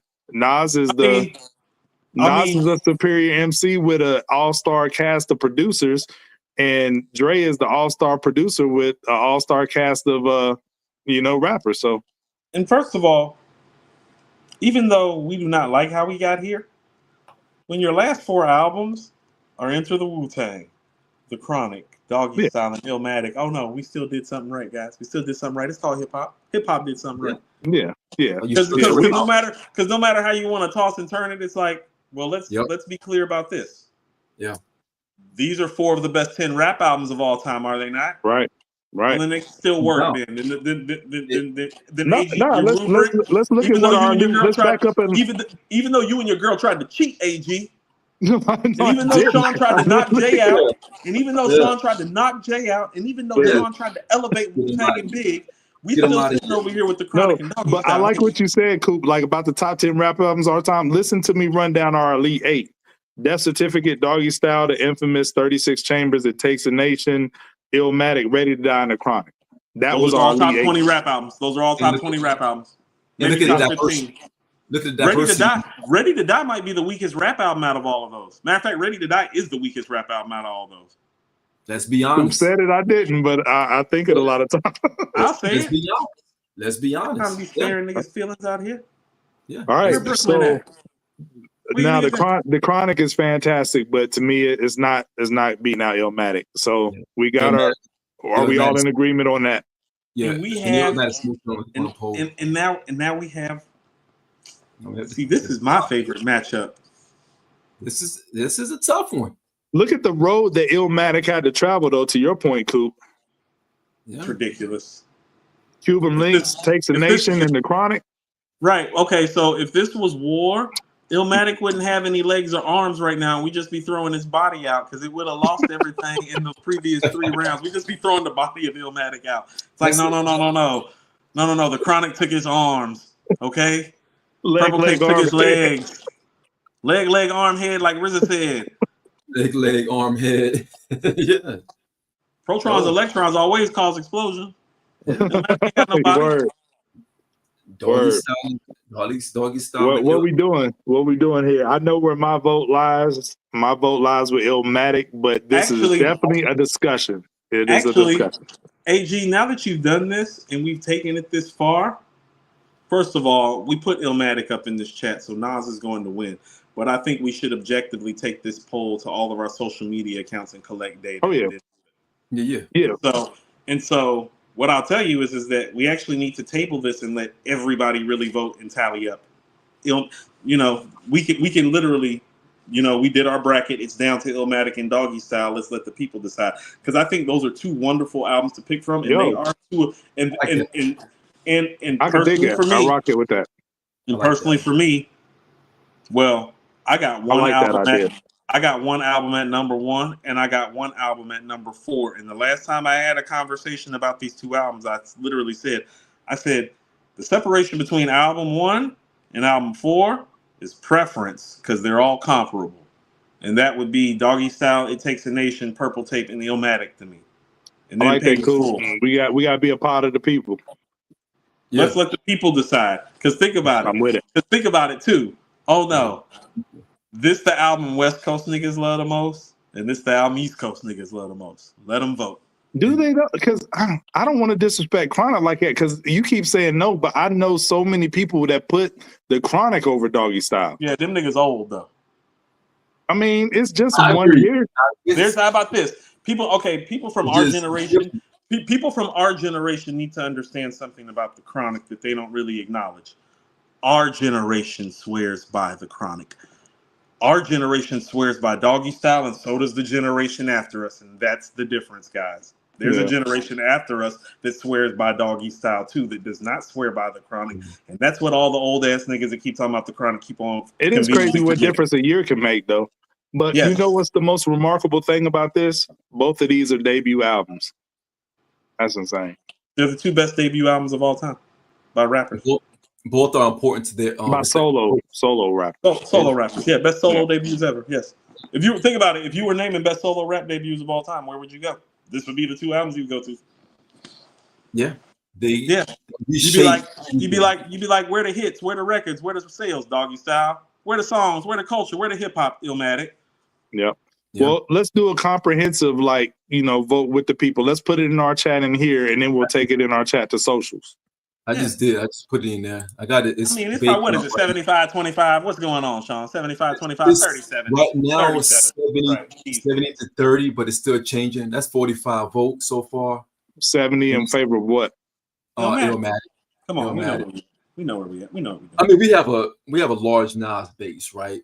Right. But I think we're contextualizing all of this regardless, because even with Coop, you asked Poetic really well about Doggy Style. But here's the thing about Illmatic. I think that to me is the tiebreaker. You're talking about closing the chapter of the Old Testament of hip hop and going into a New Testament of hip hop with Illmatic. Illmatic was that unique bridge because it had elements of the Old Testament of hip hop. Yes. Then it opened up the door for the New Testament of hip hop, right? Because it changed everything around it. It made rappers, even old and new, old, current, and those who was coming after him, they had to figure out how to rap again. You know what I mean? Because it was no more. You couldn't do the rat-a-tat rap anymore. Right. You couldn't do the Kane couldn't do his shit no more either. Kane and KRS couldn't do their shit no more either. Nobody talks about this, but I know Eric B and Rakim broke up, but Rakim disappeared for a little while. He saw Nas's come up. Nas said he used Ra's studio time to record when Ra wouldn't show up at the studio. Yeah, nobody talks about Rakim didn't put out another album for years after Nas got on the scene. You know what happened? Think about this. All of those styles, Kane, Ra, even Chris, Fushnikins, all of those styles that were popular, Hammer, all of them that was doing their thing. When Illmatic came out, it changed things so much that those guys damn near, please don't nobody come at me hardcore, but they damn near became extinct. Legends got out of the way. That style could not transform into what he was doing. So how about this? It's a flagpole moment in hip hop. Here's what happened. Yes, Rakim stepped away, but it also gave Rakim the confidence to step back in because unlike everybody else, Rakim's the only one that didn't have to change a thing because, quite frankly, what Nas was doing was his shit. So, you're right. So Rakim didn't have to change. Cool G-Rap, Neither did G-Rap. Let's be clear. Let's be clear about G-Rap. Neither did G-Rap. G-Rap is the father to Nas' style in a lot of ways, and even more so than Ra. Okay, and I agree with that. And he didn't change, and I think that hurt him when he came back. G-Rap, you think it did? Mm-hmm. I don't know if his fan base was big enough to hurt him bad in general. I think his fan base just was what it was. I look at G-Rap of the AZ of the era before him. I can see that. But and I will say this, and this is something that I've noticed from our dialogue too. And this more than anything else might be the thing that makes us feel so special about Illmatic. All of these albums that we've been talking about that are comparable to Illmatic, guys, they're all heavy group MC efforts. Doggy Style, heavy group MC effort. Enter the Wu-Tang, Purple Tape. And so the records that stick out to me the most are the soloist mic performance. That would be Nas on Illmatic, Chuck D on It Takes a Nation of Millions, Rakim on Paid in Full, and Ice Cube on Death Certificate. That's what degree of difficulty. Degree, right. And actually my main takeaway from all of this, and I've always kind of felt this way and it keeps happening, we got to start having the conversation about Death Certificate as a top 10 rap album possible. Absolutely. We really need to start having that conversation. The main thing that I've noticed from this conversation is Death Certificate has all the things that a top 10 rap album has, and we don't talk about it enough like it does. And that's a problem for me. Not enough credit. Think about it. Because think about the other albums that we're talking about. It's no. And this is nothing against Rakim. It's nothing against Chuck. This ain't nothing against Nas. Oh, Ice Cube solo mission on Death Certificate's the longest of all those great solo mission. Hasn't got the most bars. Right. And real quick, Coop, I want to give you a lot of credit because you said this before we even started the bracket. You said that the only person, I'm not the only person, but the only original awarded 5 mic album that's going to come out of this alive is Illmatic. Oh, I knew Our it. final 4 was Illmatic, which was awarded 5 mics originally, Doggy Style, which was awarded 4 mics originally, The Chronic, which was awarded 4.5 originally, and 36 Chambers, which was awarded 4.5 originally. Right. You called it from the get-go. You called it from the jump. I already knew because when I read your bracket for the first time, it made me think, are we sure it's the Bible? With all these 4.5s and 4s walking around? A lot of, what rubric was used. A lot of missteps, man. Think about it. It's a lot of missteps. It's easy to be, you know. You can't be no Bible when you miss death certificate. Right. Listen. Death certificate, Chronic, Doggy Style in successive years? No. Yeah. But I respect them for doubling back and saying we were wrong, though. You know, but that's after the people had spoken. You know? Yeah. I mean, that's after you. I mean, not to be funny. It's like Monday morning quarterback. I mean, when you getting extorted and somebody got the gun to your head, you gonna drop it in the bag. You really don't have a choice at that point. Put that shit in the bag. And it's an East Coast publication, so of course that was a big part of it. That was a big part. That's what I'm really trying to get at. But no, but this is what I mean. Are they our Bible? Because I'm bringing up the West Coast albums. But AG, listen to what you just said. Liquid Swords didn't even get a 5 mic buyback in. Why does the Infamous and the Purple Tape have 4.5 mics? Why does Reasonable Doubt have 4 mics? Why does Ready to Die have 4.5 mics? Fuck is you niggas doing? Yeah. Which East Coast shit the fuck is you niggas doing? Just for context, real quick before we get out of here, the ones that were retroactively awarded 5 mics, the 4.5s were Breaking Atoms by Main Source, Death Certificate by Ice Cube, The Chronic by Dr. Dre, 36 Chambers by Wu-Tang, Ready to Die by Big, and The Infamous by Mobb Deep, Only Built for Cuban Links by Raekwon, and The Chronic 2001 by Dre. The ones that were awarded originally awarded 4 mics that got 5 were retroactively were Gripping on That Other Level by the Ghetto Boys, Doggy Style by Snoop, The Diary by Scarface, Me Against the World by Pac, The Score by the Fugees, and Reasonable Doubt by Jay-Z. So how can you have The Score by the Fugees in there and not have Liquid Swords in there? Exactly, because it's the hype. It was the hype, right? It was the hype. Like there are core Wu-Tang fans to this day, guys, that still feel like Liquid Swords is better than the Purple Tape. That's how serious Liquid Swords is. There are people that swear that. Like I've had full-fledged arguments with hardcore hip hop heads and they will literally break down song for song and track for track why Liquid Swords is better than the Purple Tape. Yeah, so. Cuban Links is just not fair because you got a tandem and RZA was on something else, man. I just he's on something. I mean, and maybe it's a style thing. I enjoy the beats on Liquid Swords just as much as I enjoy the beats on the Purple Tape. I think it's just Ray and Ghost are more exciting MCs, and so RZA gave him more exciting beats, right? But it was more colorful. It was very colorful. That album. He know what's chamber to tap into, you know, for his artists. But this was fun as hell. Look here. Yeah. Like, and this is what I mean about the production on Liquid Swords. It's like, oh no, when you listen to the Beat the Fourth Chamber, you like Killer Priest and Ghostface and the Jizza and RZA about to rap over this beat. Like, nah. And then it come in and you like, to me, that's rap metal. That's rap metal. I love that song. You're like, this guy's a fucking genius. It sounds like World War III. Yep. That's rap metal right there. Why is water wet? Why did you describe the road? That's my favorite Ghost shit. That's when Ghost came out to me. When Ghost said that shit, I was like, yo. Listen, when that was my first concert I ever went to in '97 when they was on tour with Rage Against the Machine. When that joint rang off, the white boys in the mosh pit was going crazy. Crazy. Rap metal. You're out of luck like 2 dogs stuck. Iron Man be sipping rum out of Stanley Cup. Like, it's crazy. Mighty. Yo, this was mad. This was mad fun, guys. No. This was a great idea, AG. This is one of the better. This is one of the more fun content pieces that I've had fun doing in all my years of podcasting. So thank you for the great idea. Appreciate it. It was tough. Great conversation. I want to give light to all of this because for those of you who watching and everything, y'all need to understand like how how we curate, right? We all 3 different minds, 3 different spirits when it comes to hip hop. When we first talked about this, the original piece to this was going to be a conversation around 5 mics. That was the original conversation. We had this in the chamber for probably over 2 months, 2 to 3 months. And we thought about it, and AG had a conversation. We said, yo, how can we get Coop to get tight on some polling shit? That's how we start this conversation.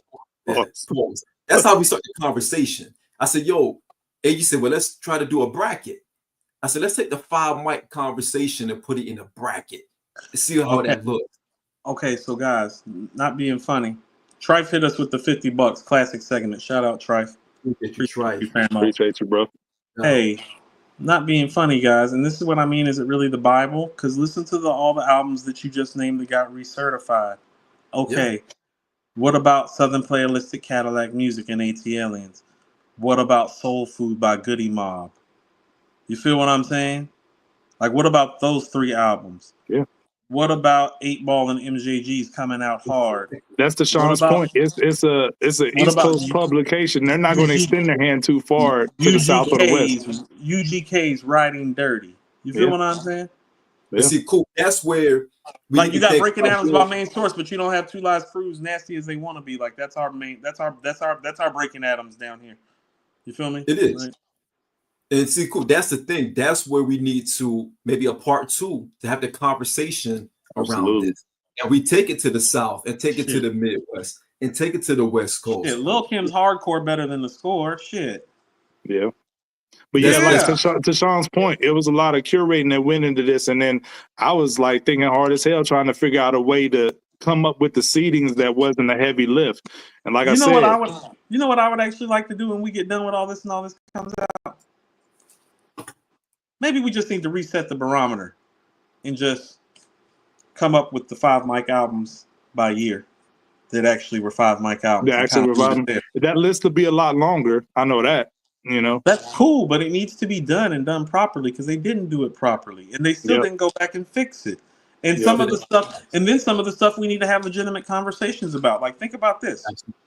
Ghost is a top 10 MC. Ghost didn't have 1 entry in here. No. But he had Cuban links in there, you know, he contributed.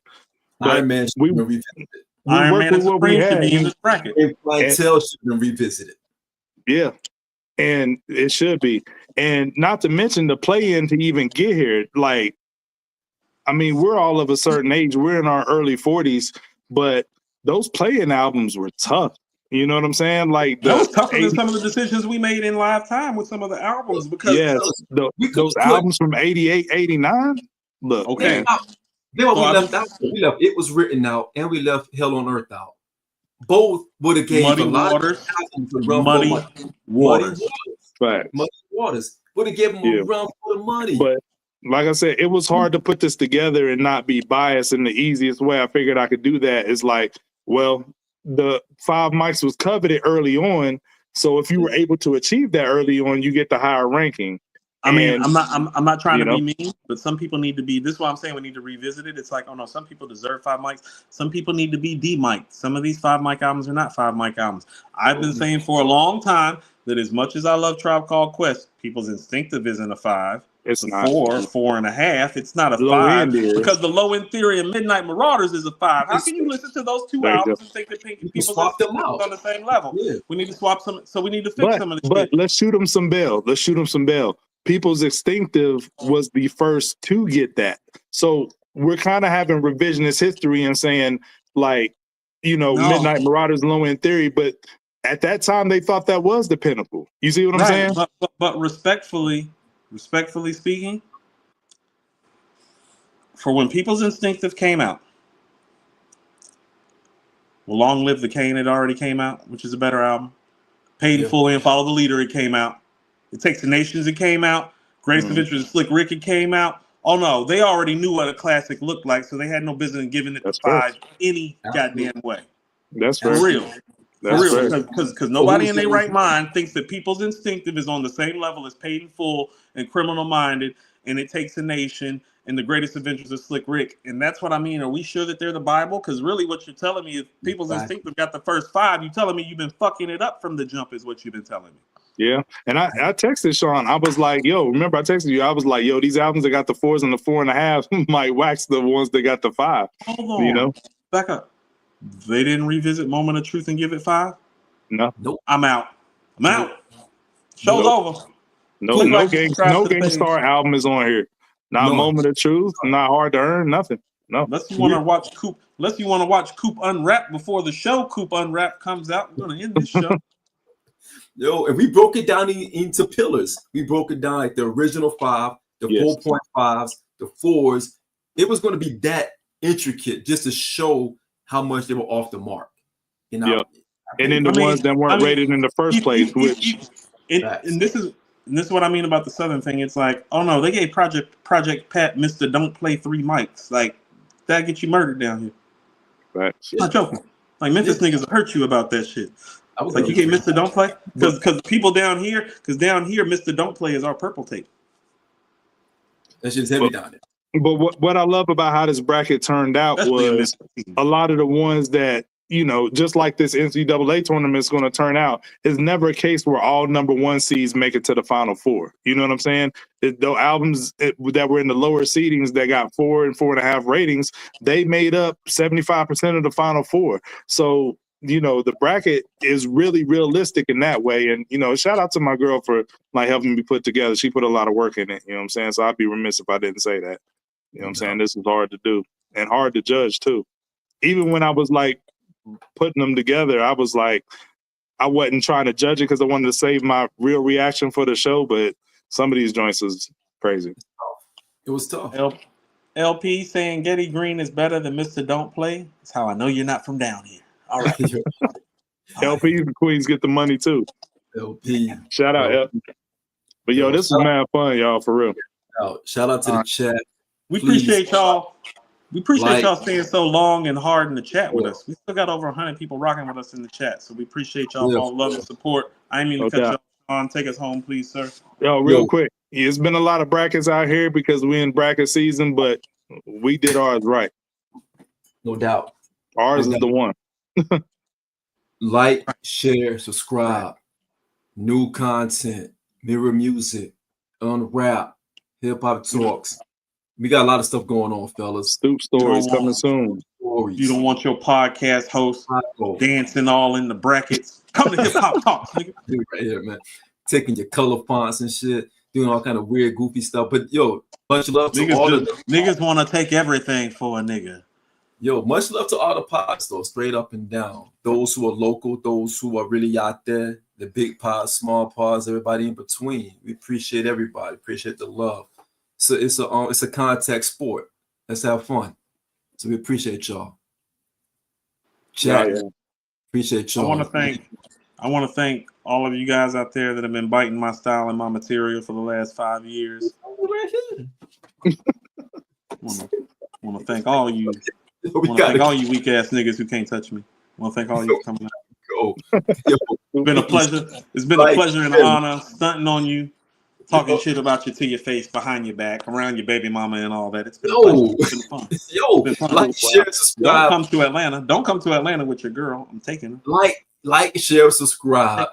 Post on Twitter. If y'all love this segment, please share it on Twitter. We're going to get the visuals out there real soon, and we're going to put the polling out there as well for you all to get on the Twitter and do the poll thing and the voting thing.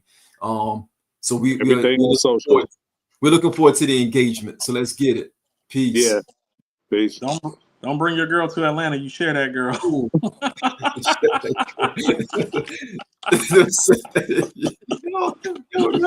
Yo, Bleak messed that whole song up, AG. Round here. Round here.